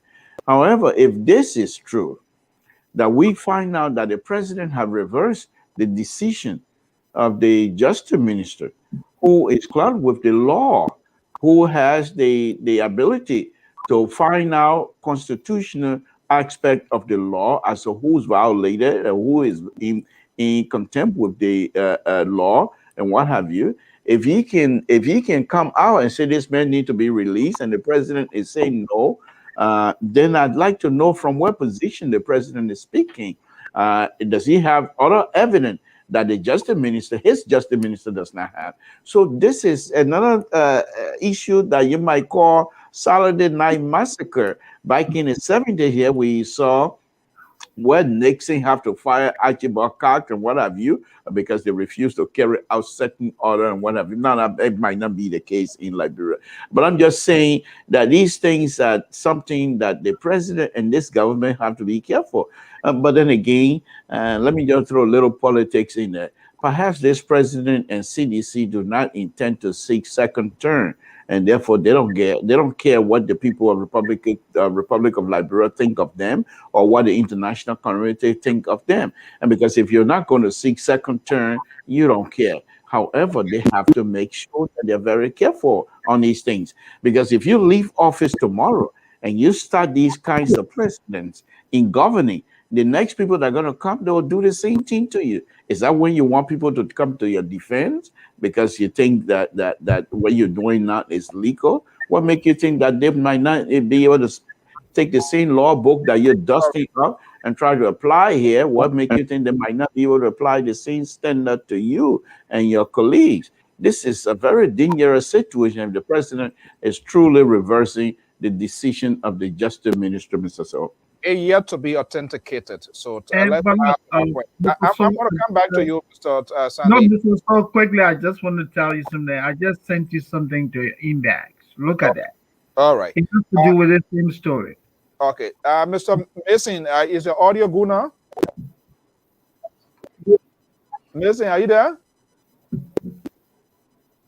Yeah, it's not working. I'm not even hearing anything at all. I'm not just hearing anything. Okay, let's bring in Ambassador Roosevelt DAHN, who is a strong CIdcian. I believe he just returned from the motherland, Republic of Liberia. Ambassador, correct? You are quite correct. Okay, you suspended your membership with the CIdcian. There was no timeline as to when you're going to restate it. You went to Liberia. Probably you met the president, or you met Chairman Moluba Molu, or folks in the hurricane. And all of a sudden, we saw Ambassador DAHN is back. What you want for in Liberia, my man?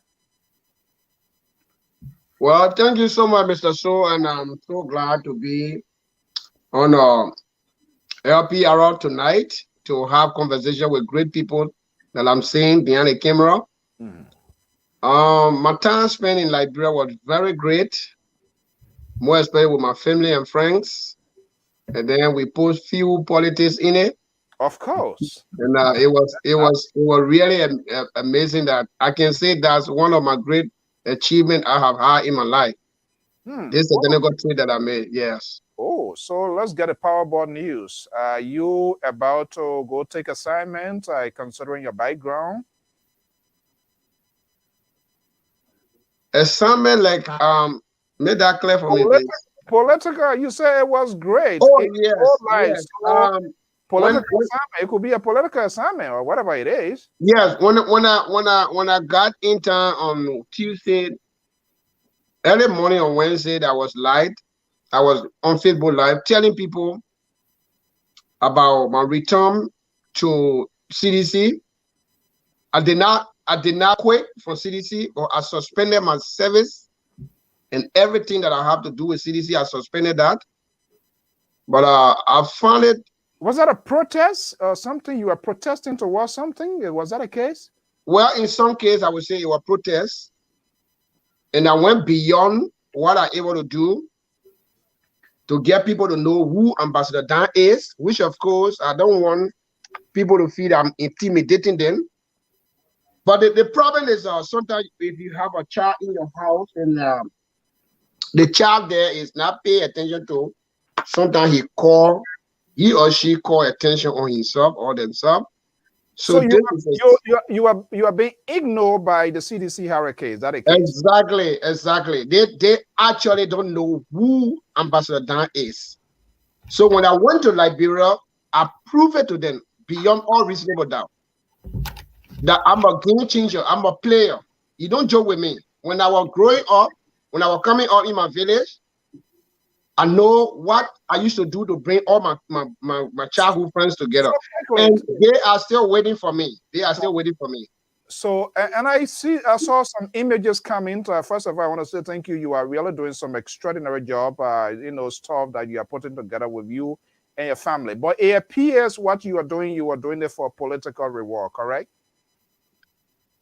Well, not exactly for political reward, but sometimes if people feel that you in their midst and they don't count you, you tell them that, oh, apart from you, I can stand on my own. I'm a man on my own. But most likely that's why you opted for. Not actually to gain certain things, but I just want them to know who I am. You want them to know who you are. There are tons of you guys here who are doing other things. Michael who come, Prince Sherry dancing on the other end and all of that. You suspended yourself. You went on the hunger strike. That's my own creation, and don't take it seriously. You had a fabulous time, and I see you laughing here. So who knows? What do you think you can bring to the CDC-led government? Well, let me give you a synopsis of what I went through, please. Firstly, when I left from here, it was the week that the president was already in Lima County. And it was the day before the president was supposed to pass in my home and where I'm building the hospital. I left from here that evening. It was just one day in between when I got to Liberia. I didn't tell anybody. I didn't announce it. I went on my own. That was a perfect calculation by yourself. You knew what you were doing because I went on my own. Attention. Yeah. Because the problem is Joria is not able to see everybody. Okay. Ooh. He's not able to see everybody. But people who follow like us, we're supposed to identify key player around and point at those people and say, "Can you look to that man? That one of the key players over there. Can you bring that man close?" So when I went to Liberia, I didn't inform anybody that I was going. I printed T-shirts, over 300 T-shirts on my own. I printed banner. That very night I got to Liberia, instead of T-shirts people, with who picture embedded on those t-shirts? where Joe, we have picture. I have the t-shirt also. Oh man, my kids are not here. I could have sent them to show you the picture. But when you look on my the card I was using, or I was wearing the t-shirt throughout. Okay, I have the t-shirt printed with Joe. We have picture inviting him to stop to my place and see the project I'm doing. Because it's on the main road where he passed, so the project is right on the road. There is no way that he can escape it. By the way, I saw the video. video. So I have the big banner printed with a picture with my wife and myself picture, and we say, His Excellency President George, and you are welcome to iCare Health Medical Hospital. The founder and CEO is Mr. Roosevelt S. DAHN, and you see my contact, everything. So that I took less than a day to mobilize people. I didn't even know that people in my place, what I am doing, they are excited to even hear that I'm in their midst. So everybody was excited to see me, to hear my name on radio that I was in town. All right. So people started coming. John came and staff to us. Upon my request that I was there, I went purposely to welcome him in my home to see my project as a private citizen. I'm not any the government official, but a CIdcian and also a strong supporter. So he made it pretty to stop. He came down, it was raining heavily that day. And when he got to our place, the rain had just ceased, but the mud was everywhere. So he got down in the mud. My very self was in the mud. Dancing, welcoming him, and he stopped. I pointed at the project. I said, "This is the project I'm doing." He saw it. You were dancing. I was dancing. Yeah, with my crew. If you go on my Facebook, you will see that the play was packed.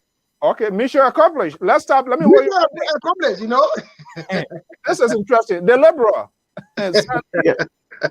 Look, this guy. He's not been hearing. He's a CIdcian. He's been talking. He's talking. There are so many ways to kick out. You can either put in the bed and throw that hair in the water, or just put snuff or whatever and hit it. That's it. So he went and finally, I assume, making an educated guess, maybe there was a handshake with the president. And when he says mission accomplished, that has a good connotation. So we need to note the detail.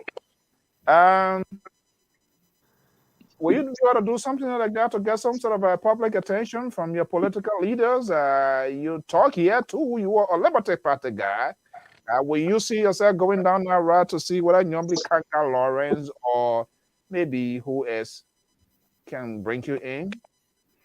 Well, Mr. So, thank you very much. Why I might not want to ride a political attacker in this type of situation, I will also congratulate Mr. DAHN. Because however way you looked at it, it's development. His idea and his process, I don't care whether it's political or not, it was the developmental agenda that he carried out. So whether the president stopped by it or not, that particular project would never be taken out of that area. It stays for the people. That's development issue right there. And I want to say thank you very much, Mr. DAHN. And why I will not go on to try to repeat similar stuff like that. Yeah, it would be nice to engage the people in whatever way we can. What Mr. DAHN has done is to say to all of us here in the diaspora and even anywhere else, to say it's better to talk than it is to have confusion, especially in this type of time like this. Mr. DAHN also has his own platform, despite the fact that he's a strong CIdcian, but you don't hear him on his platform, and I visited his platform tonight. You don't hear him on his platform using languages that are not of a DAHN man, let's put it that way, that are not of a civilized person. So those are kinds of stuff that when you do, you generate people curiosity towards you in a positive manner. And I think Mr. DAHN doing what he did, it's a wonderful thing. And I think for Mr. President, Dr. Weir also to step down and even view that, it also encourages other folks in Mr. DAHN's circle to say, oh, we ourselves, CIdcian circle, let's say, oh, we ourselves can do the development. Is not of one person initiated.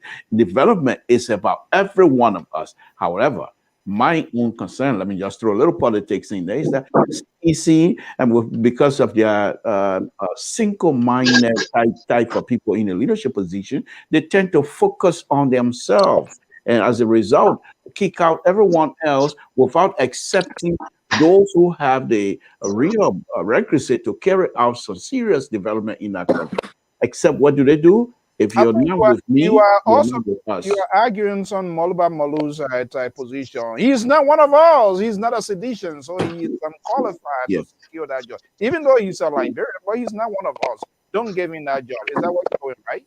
That's exactly my point, Mr. So, and I think, and that's very degrading to us as Liberian, and that's also it would not serve us, because those that perhaps are partisan, but what if they are not qualified? They would take us backward. And that's why Samuel Twain stand on top of these people here, believing that he's the only educated person in the room. And so when he's ready to speak, he becomes condescending to those people position. He becomes condescending to those people, even if they're in the same room, because he believes he's more educated than any other person. Benevolence detector. Without any respect or regard to their feelings or whatsoever. That's the benevolence detector, right? Exactly. And this is how he goes about trying to seek favor with the president, because only the president can dislodge him from his position. But he's not truthful, intellectually dishonest, to be honest with you. Because if you come across and make these kinds of positions known, benevolent detector, when you know very well, if you were on the other side, if you were opposition, and somebody say that, Samuel 12 would have had cow by then. Okay. I believe Ambassador Dan want to respond, and I'll get Mr. Sandy and Pajoy. Mr. Ambassador Dan. Yes. Okay, so quickly, let's just do a VV here. Why are you suspending yourself, and why are you back?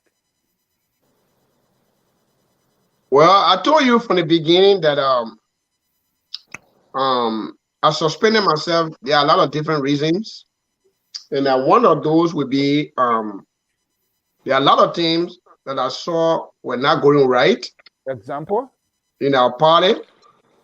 One of those, the first thing that I mentioned that day was we supposed to find a way to create job for our people, more especially the CIdcian people that suffer for our party. Oh. And we also need to focus on the needs of Liberian people instead of ones. So let me hold you there. Your party and the Liberian people, who come first? Who do you want to put first? Well, if you create company, you need people who will work for the company to get it improved.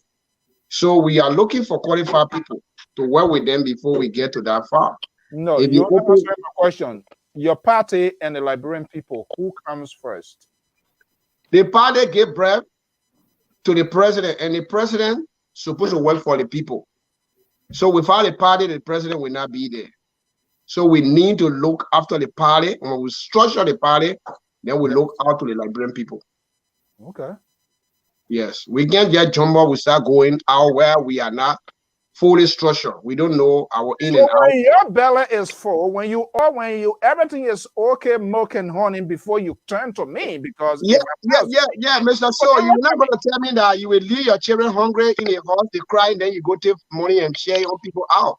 Then you are not a good man. Your children have to get certified. When you go in, then you're not going to be looking back. You're going to make sure to take care of all the people. Your house cannot be scattered, then you go out there.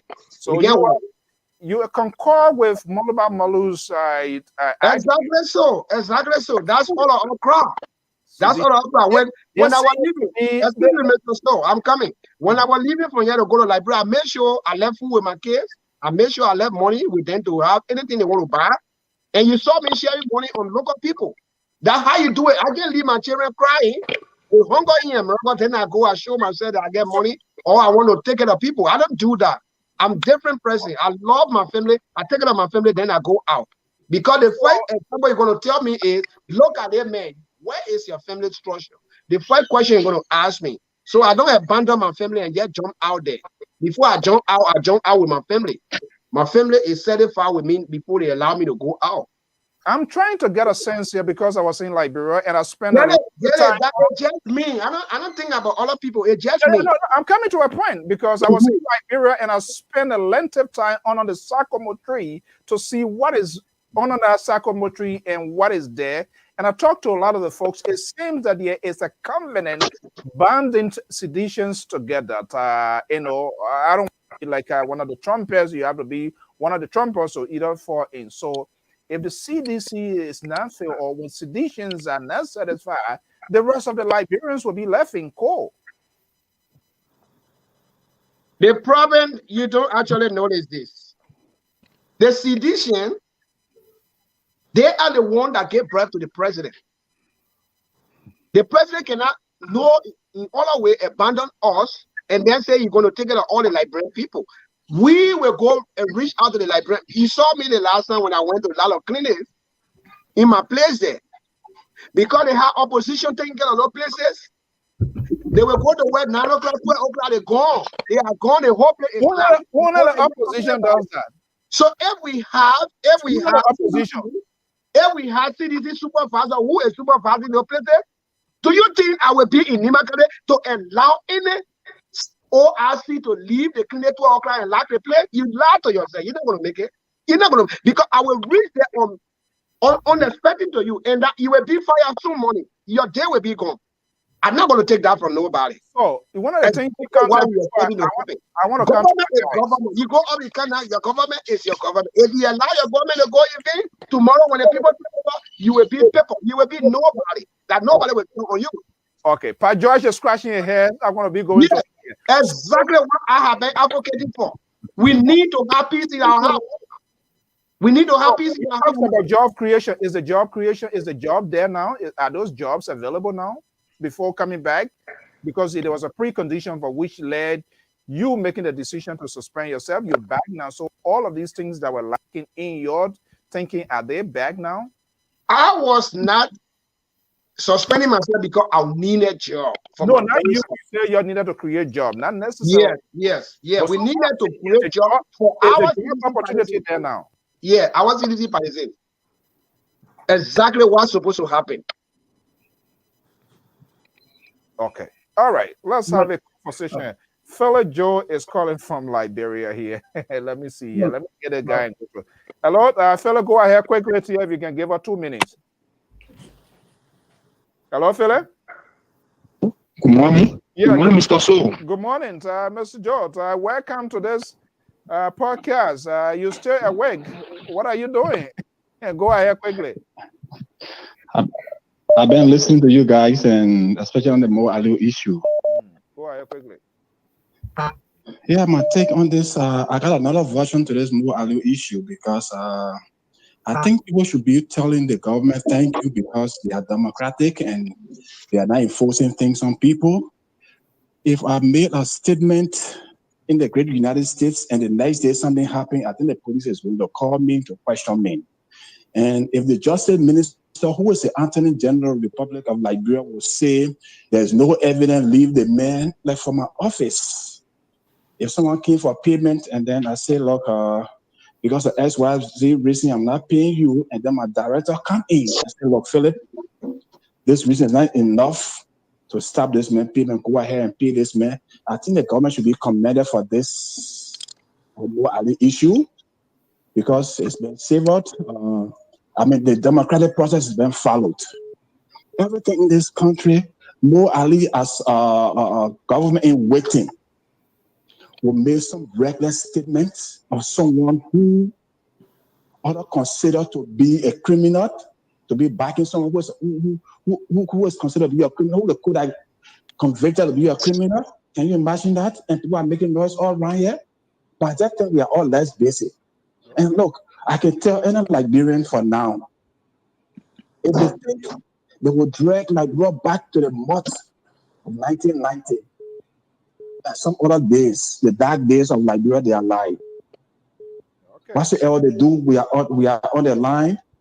On politics, we are on the line. I mean, I want to commend the CDC government for the action they have taken today by inviting Mo Ali, and nothing happened to Mo Ali. this one cannot happen during those days. Even during the early regime, they will put you in jail. All right.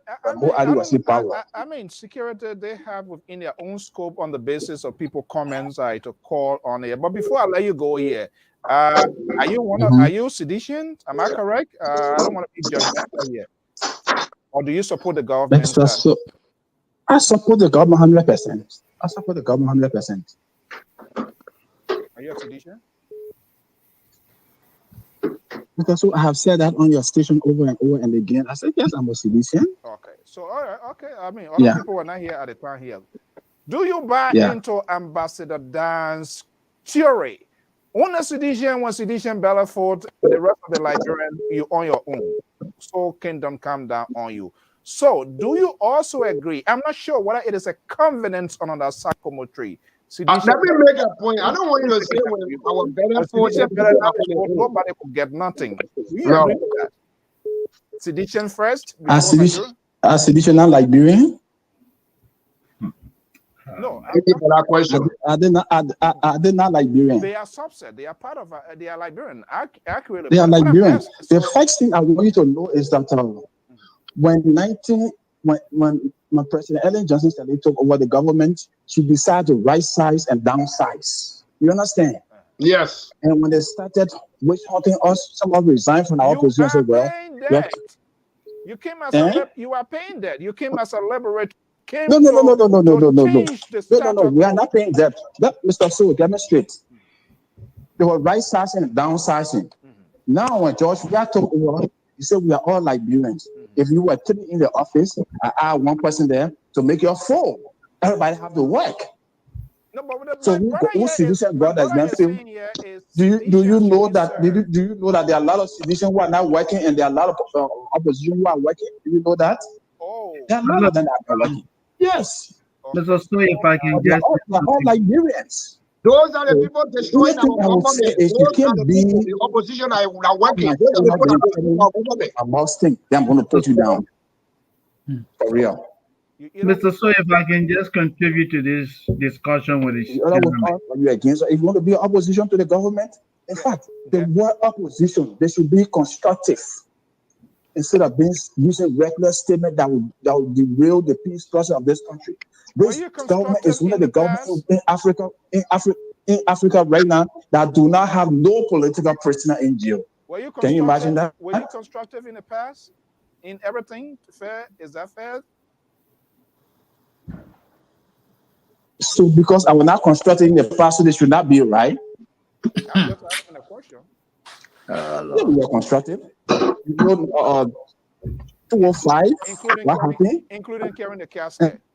Including carrying the casket on Capitol Hill.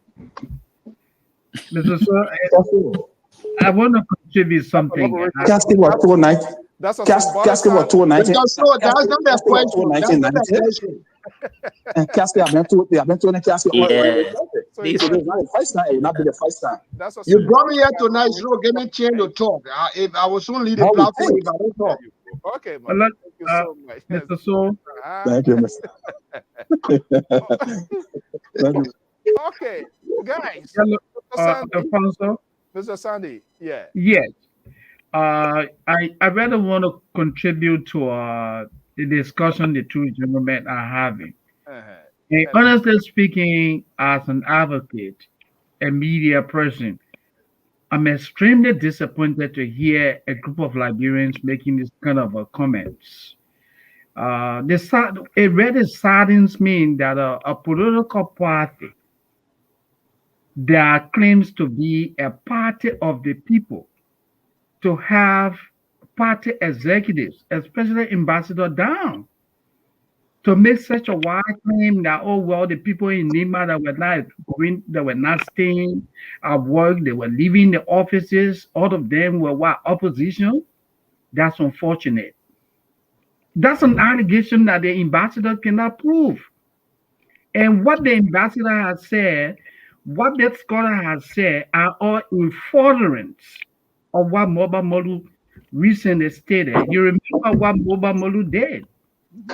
Moba Molu talked to the airwaves with a group of journalists and called on the Minister of Transport to reverse the appointment of Mr. DeLong. DeLong, who has worked for the Transport Ministry for several years. The minister, Sam Wolu, he gave in. He gave in to Moba Molu's request and reversed this young man's appointment. Is Ambassador DAHN telling us? Is the gentleman on the phone telling us that other Liberians don't have the right to vote? Are they telling us that other Liberians don't have the right to work? Are they telling us that the right to work in government must only be based on what? Political affiliation? I thought we should be looking for skills. Let me see what I can do. Let me see what I can reconstruct. Let me allocate security man, yeah, which of course I am not, to reconstruct his theory. Either with us, either with George. Let me bring in George. George and I'll go to Ambassador DAHN. Mr. DAHN, you respond. Let me come to George. He's in Atlanta, Georgia, and he's swinging and whacking all in the chair there, thinking what to come up. George. Yeah, you have to cross carpet if you want to be part of the inclusive process in Liberia. You've got to get on board. You remember KBK, Kakura Boto? If you are not with us, if you are not with Mr. President, you know, and that's how you used to do with Komo Sako. I love it, those guys. When I used to say, he said, Mr. People, your president. Mr. People, your president. That those bear with boys. You listen to Ambassador DAHN. You listen to the brother from Liberia. What's running through your head? It's appalling for me to hear people, hierarchy of cities speaking like this. These people are very divisive. I speak my mind. Very divisive. If you say the president of Liberia, a citizen don't get job, the rest of the country should not have. Is that what you're indicating here? When the president is elected, he's president for that was it for everybody. I'm not saying that they should not hire citizens, but when you people coming up to speak like this, they speak violent about you people what you're carrying the country or where you want to take this country to. 202, please hold on one second. Here is the thing here. Okay. Samuel Square, working Ellen Johnson said he had a cabinet level position. Nathaniel Manke was assistant minister at the Ministry of Internal Affairs. Was editions. So these people speak that to others, but there's no record of these people working in government. Mama Molu said it. Then the vice president, when she went to Banga, she said the same thing. And fire people upon it. So I tell you that this is what these people plan. This is their plan. They are not speaking out and fully implementing it, telling the Liberian people, if you are not sedition, you will not get a job. It is absolutely wrong. It's wrong. The government president, do you see that as a Trump car is being cross-pollinated in Liberia? The Trump car. If you can't blow the trumpet, you can't be on the board tomorrow. That's it. That's it. And they are telling us they are not. Yeah, Ambassador DAHN seen it, the other callers in the Molu seen it, the chairman. He didn't understand that. He called the Minister of Transport to reverse his decision. And nobody of the CDC, the president, no hierarchy of that CDC, had come out to say, no, this is wrong. Okay, let's get some reaction. Yeah, let me just close on reaction from the phone line. Let me just close on it. George Weah said he was going to create 1 million jobs within the 6 years. We are going 3 years. They cannot show 1,000 private sector jobs that they have created. But now they're coming to tell that if citizens don't have a job, you cannot have a job. But that's up to the Liberian people to decide. Thank you. And hold on one second. Let me go to the guys here. Callers, let me come to the line here where we can take few. Unfortunate situation. We apologize. 202 number. Let's do it in a very succinct way here. If you can give me 45 seconds to summarize everything. 202. Are you there? What's your name and where are you calling from? How you doing? My name is Natopa, calling from Washington D.C. Okay, so Mr. Topa, welcome. Go ahead.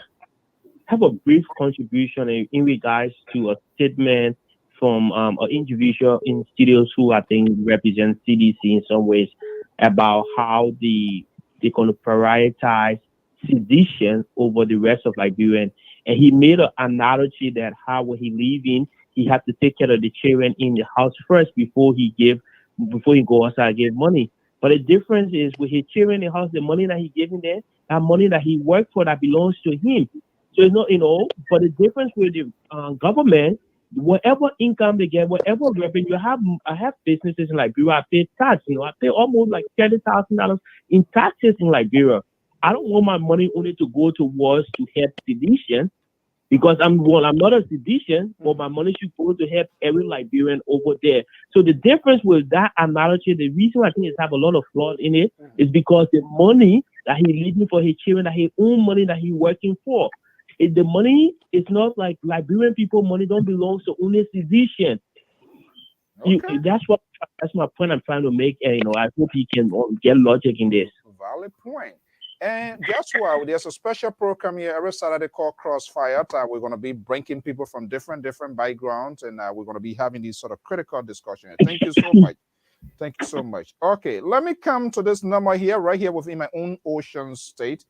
By the beginning of the number 401, number 205-2024. Are you there, caller? What's your name? Yes, I'm here, Uncle. So how you doing? Good. Welcome to the show. Thank you. Thank you for the show. I've been watching the show every time you guys come on. I really enjoy Mr. Toll when he's on. I always follow him. You come and spoil the conversation. Where you come from with this Toll, man? Oh, man. Yeah, my name is Orita Tro. Okay. I'm here tonight. Number one, I'm disappointed in Mr. DAHN, Roosevelt DAHN. Number one. And number two, I'm here to make a reference to the Facebook post that were up that they arrested Mo Ali for. Okay. I see every Liberian coming here talking about we live in diaspora, we live there, we live there. Yes, we all live in the great United States. When you make a post, I don't work in the I don't work with police or nothing like that. But in this country, although they keep record, when you make a post in this country, the police just don't come and arrest you. They monitor your page. There's a CIA that monitor your page to see if they got people on you that monitor you until they can find out that whether you're capable of doing something before they can even do anything to you. But Liberia is like everybody just witch hunting anybody. When you do something once you're not in CDC, you got a problem. And that is so wrong. Some of us want to go to Liberia, but right now the way Liberia look, we're afraid to go to Liberia because some of us already got BMO. When you go there, you do something, maybe you might end up in jail. And that is not right at all. We should speak the truth. I don't care whether you're part of the government or you're not part of the government. We should speak the truth when the government is doing wrong. And number two, in this country, stop doing so they can call somebody in here. But why you guys are chasing the journalists that are coming to bring the news out? What are you trying to hide? I was watching today when they went to James from I think from School FM. Yeah, James was there. James and one of them was there when I was watching it. They walked to them, and when James was saying that, they arrested me when they were going to snatch the phone out of here and the phone dropped. And I just had the whole broadcasting to an end. That is not right. Those are journalists. That's how if you guys really want to be fair, journalists is there to bring the news out to us. We are not there. Right. But why you're so afraid of that every time when you're doing something, when journalists come, you're trying to push the journalist aside. But right, even if y'all want to be transparent that this is not a political witch hunt, a journalist should be in there. Why you're asking these people? Why is there only one side and why is not all one? I'm not saying the opposition is always right. Sometimes they do things wrong. But so doing so, they ought to be fair to each other. Their country have gone through a lot of audience we have where we want to go home and rest. They should stop this thing, they're witch hunting, they should stop it. If you say you're doing the right thing, nobody will be fighting behind you. Nobody will be on the other side advocating against you. You'll do the right thing for the Liberian people, and the thing Liberian people will be praising you. Hey, they put street light on, everybody was there was dancing. And most of the advocates are on social media, everybody applaud their job just for putting street light up. The police go over there running after people for posts. I was watching one of the Facebook posts the last time I got on the phone in the dumper.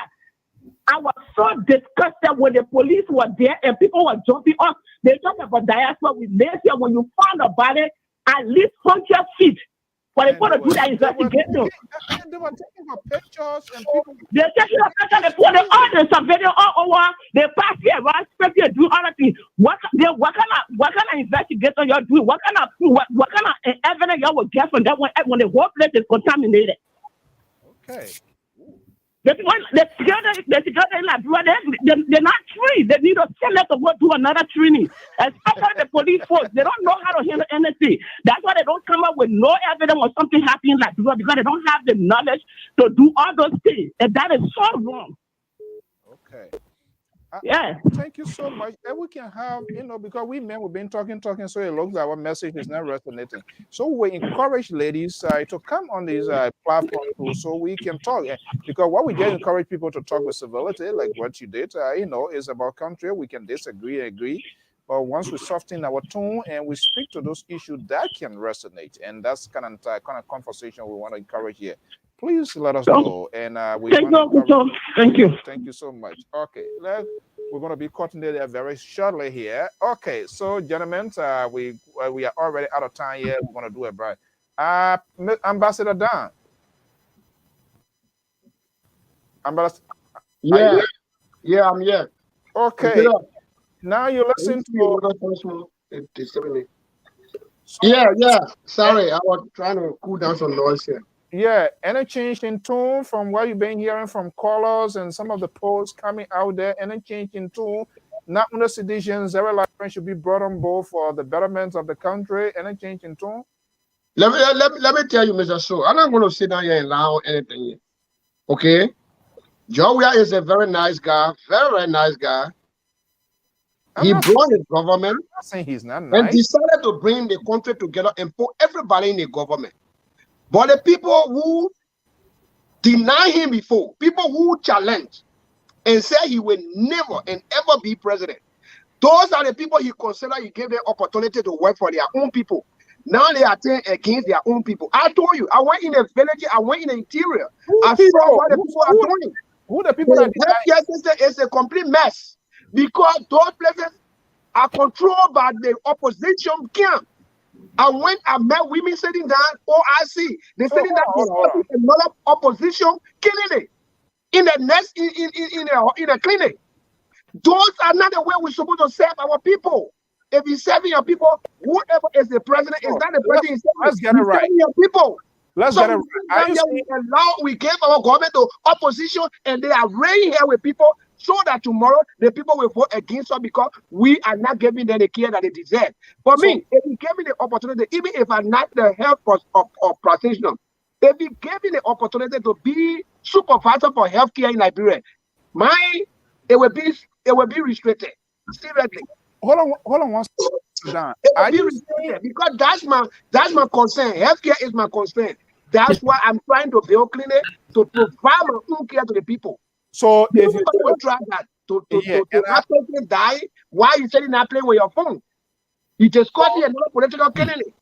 So okay, let's have a conversation here quickly. Some people that need to be fired, we need to put them down, we take the job from them. Wow. We need to do that.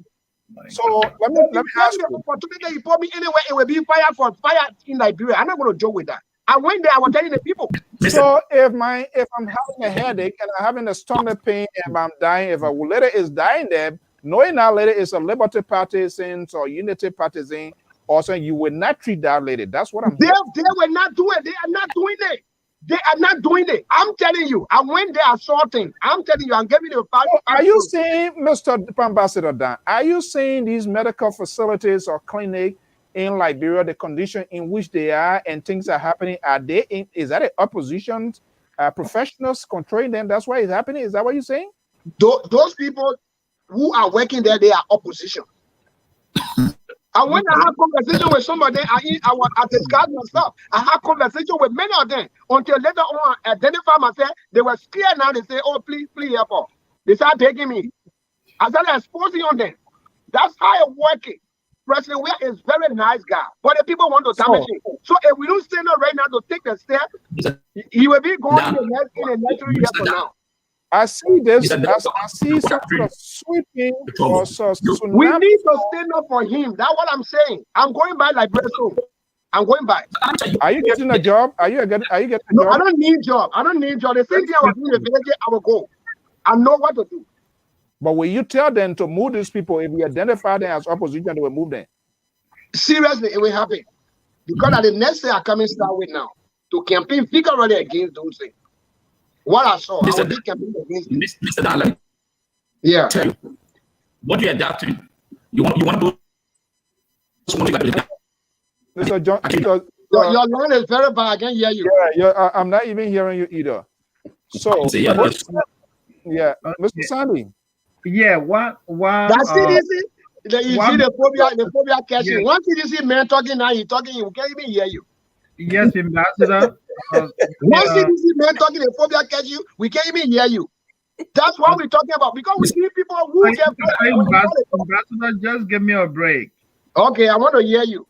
I'm waiting for Ambassador, let me formally introduce myself to you. I know you. You follow me in the chat room together. I know you. I know you very well. Yes. Okay, let me state my position. I'm President Emeritus of AJA, and we are a media advocacy group. Ambassador, with all due respect to you, what you are saying tonight is a prescription for the downfall of the Weah administration. Not exactly. You are not in the interest of the party. You are driving a wedge of division between the CDC and Liberians. And I don't think that is the way to proceed. It is so sad that you will sit on a medium like this and make allegations that you have no ability of substantiating. I'll hold you right there, Mr. Sandy. I'll hold you right there. How many of the Republicans that you see Ambassador DAHN, you make I just told you excuse me. I just told you excuse me. Ambassador, let me complete. Yeah, we can tell when people are talking. Okay, it is unfortunate that you will come here and tell us that in Nimba, opposition members are undermining the healthcare system in the county. I'm not hiding myself. I'm telling you that. Listen, yes, Ambassador, you know, you are a diplomat, so you know the protocol. So again, I'm telling you, what you are telling us tonight does not represent the truth. It's absolutely falsehood. You cannot prove it.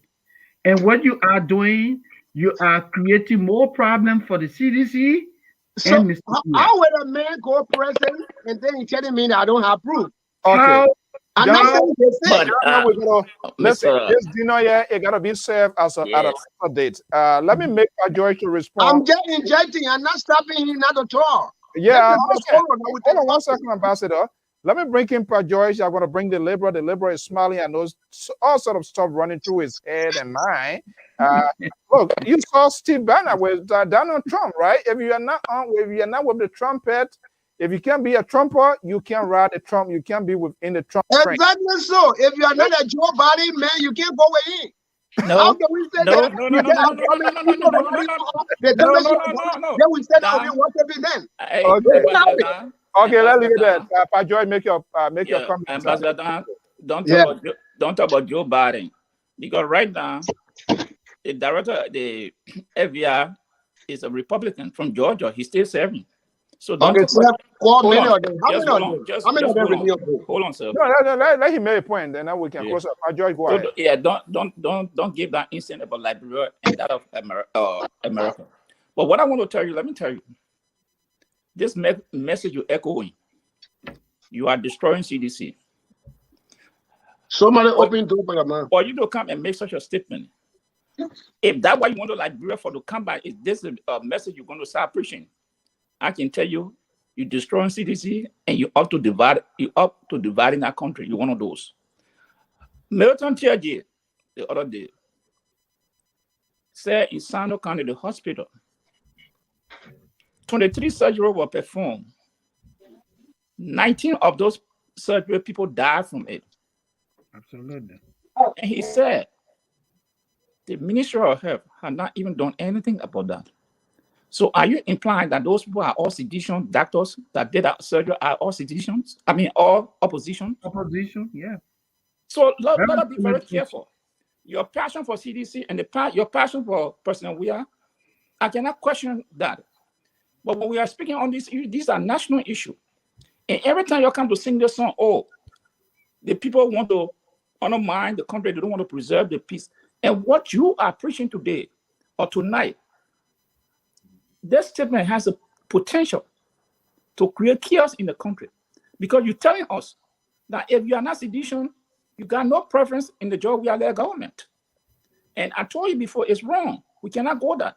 When George Weah was running, he said, I will be president for every Liberian, regardless of your tribe, your ethnicity, and what have you. He said it. And let me just close on this note to the Moali issue. That's why I said, when law enforcement use certain languages, it has meaning. The Justice Minister, who is a renowned lawyer in Liberia, saw it fit to say you cannot prove these charges. Release this man. And Mr. Sandy said they have evidence that President Weah called to say, no, don't release him. But what I want to say, these are the things Mr. Soda are playing on Liberia. People say that when you guys sit down around the beer tail, they say, I will like that person or nothing will come out of it. Oh, and this is what they're doing. I was showing that I'm the president. I was showing that I'm the minister. This is what they're doing. Because they can lock you off for 48 hours. They don't bring charges against you. They release you. They tell you go. This is wrong. When government wants to investigate people, if someone made regular statement, there are procedures security people follow. You monitor the person. Look at their Facebook post nowadays. See what they are doing. Whether it's a pattern. These are the things you come to draw a line to say, okay, this person, will take the person for question. But our police, our government doesn't show those patterns. So I just want to leave it on a note. Okay. Ambassador DAHN, you have your right to speak, but that's what you see is dangerous for the country. All right, gentlemen, actually time has caught up with us here, but the liberal progressive, Sandy, you make your comment, and then Ambassador DAHN will close it off for her here. Who knows, maybe there's going to be a change in tone. I don't know, nothing is guaranteed. The liberal, let me go to Sandy first. Sandy, what's your final message? Yeah, my final message is that if we're going to live in a society that is going to be peaceful and stable, then when it comes to the rule of law, the people enforcing the rules, the people enforcing the laws have to do so with honesty. You cannot cherry pick. If you go after the opposition, you should also go after individuals in the ruling party who engage in acts that undermine the peace and stability of Liberia. That's one. Number two, I would like to advise Ambassador DAHN, the chairman of the CDC, the proposition that only partisans of the CDC should be given preference when it comes to employment opportunities in the government sector. They should rethink that, because like Mr. George said, that has a propensity of undermining the peace and stability of the country. We did not elect Mr. Weah to come and marginalize the rest of Liberia only because he wants to provide job opportunities for CDC partisans. That is not in the interest of the country, and that is something that should not happen at all. Okay. Thank you. Thank you. So the liberal progressive.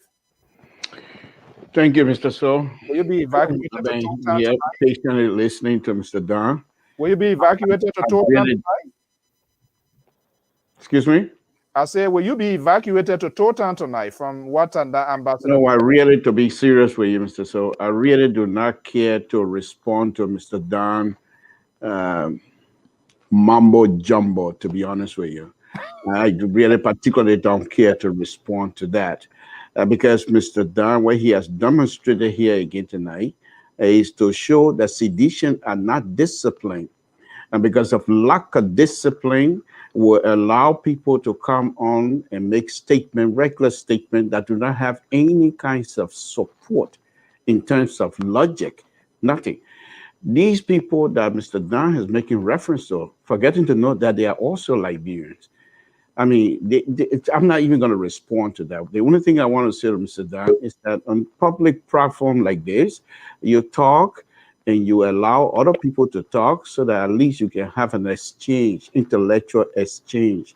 only CIdcian that are so much undisciplined that would tend to believe the way they get their point across is by yelling and screaming over people. And I think that is so much childish, to be honest with you.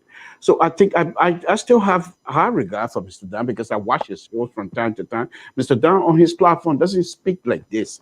Mr. DAHN on his platform, he's very much come across as an intellectual. I'm not too sure what exactly happened here, but I bet I can assure you that if you were to visit Mr. DAHN's show tomorrow or whenever, you won't hear him talk.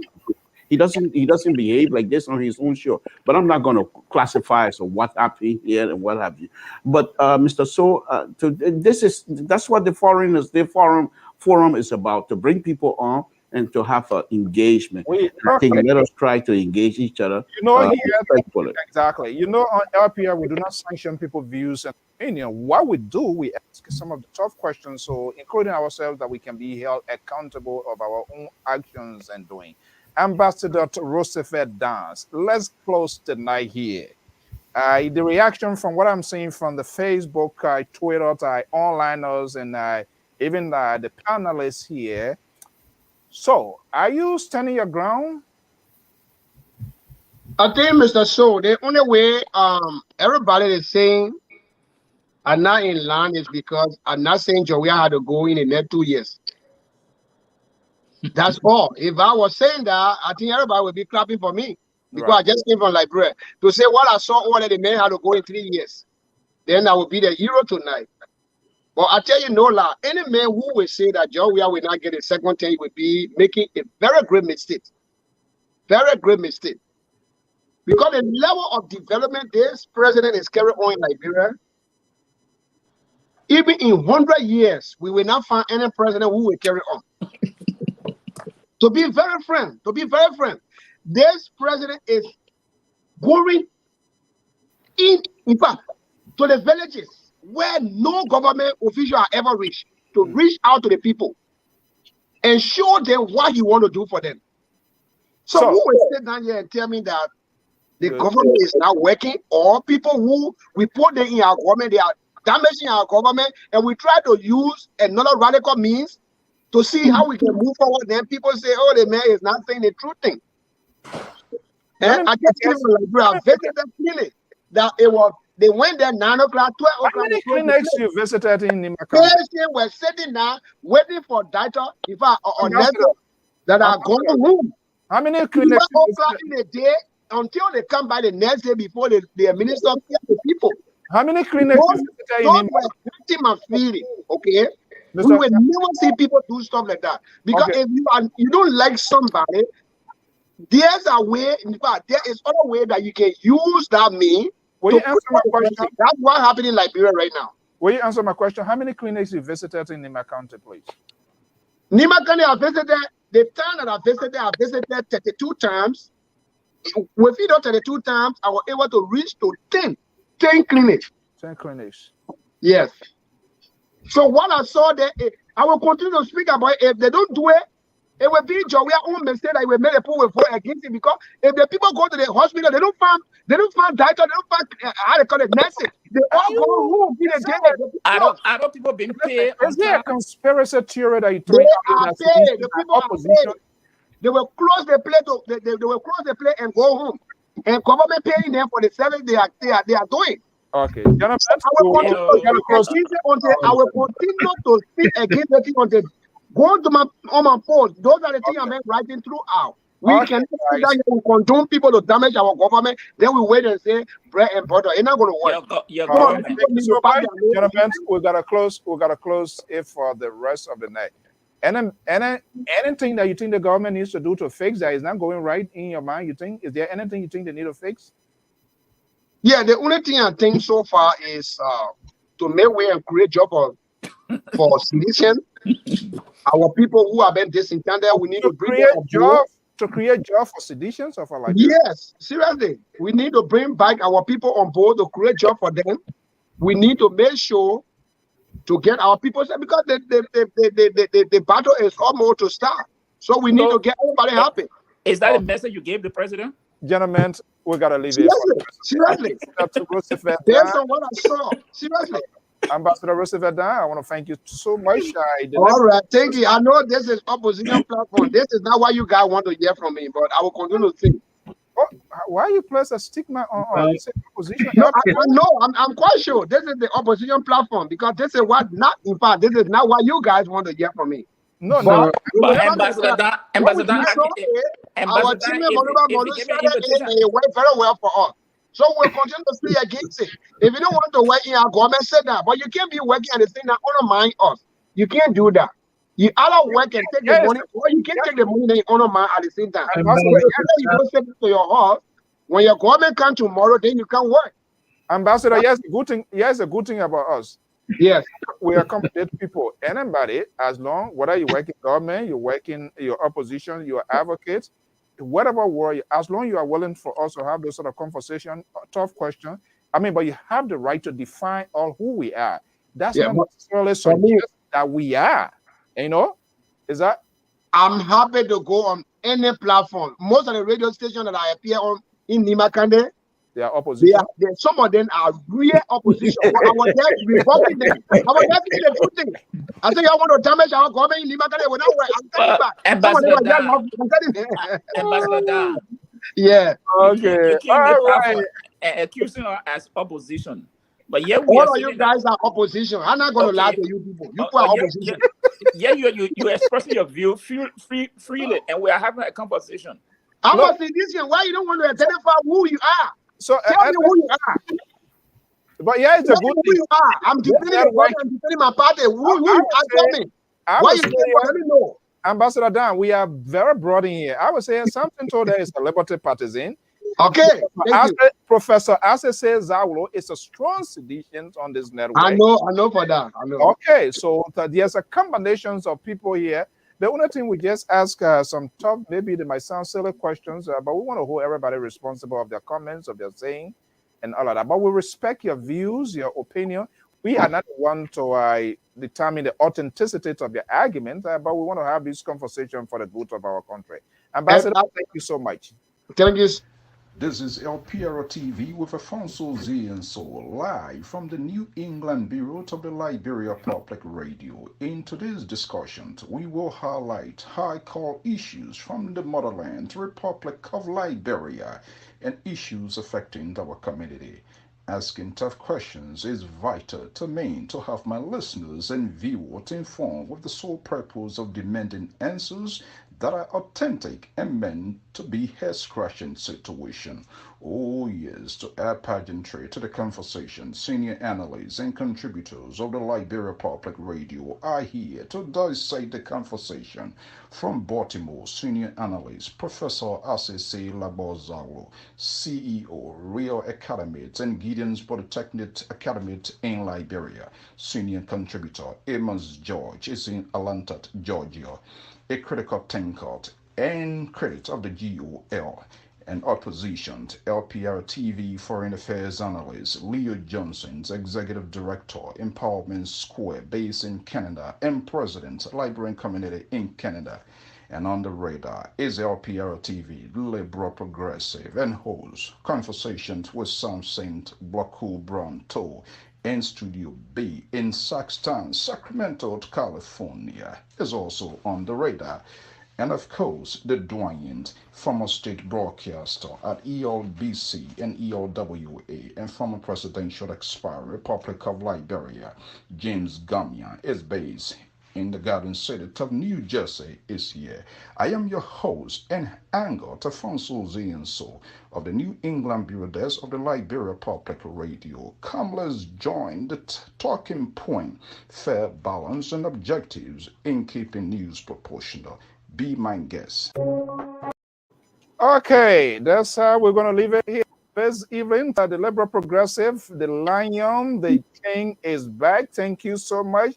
I was saying here, you were all over the place, acting like you are the eagle and you can fly above the high, but I'm back to stay, okay? So be aware. You're not going to get away with everything. To all our viewers and listeners, I want to thank you so much for being part of this conversation. Again, we have said this here, the lady that spoke from Rhode Island, hopefully We need some ladies here, females, to also participate in this sort of national conversation. Not all of us, not only the men, want to be doing this here from time to time. I want to thank you so much for your evening here with us, your comments, your tweet, anything possible we can do to improve, to enhance quality broadcasting. Let us know, except that we talk things that you need to know. We don't necessarily talk things that will suit your context, because there are a lot of things at stake in Liberia. And be it, including the media and those who are advocates, those who are supporting, they all must be held accountable. Until then, I'm Alfonso Zienso of the Liberia Public Radio. Have a pleasant evening. Bye-bye.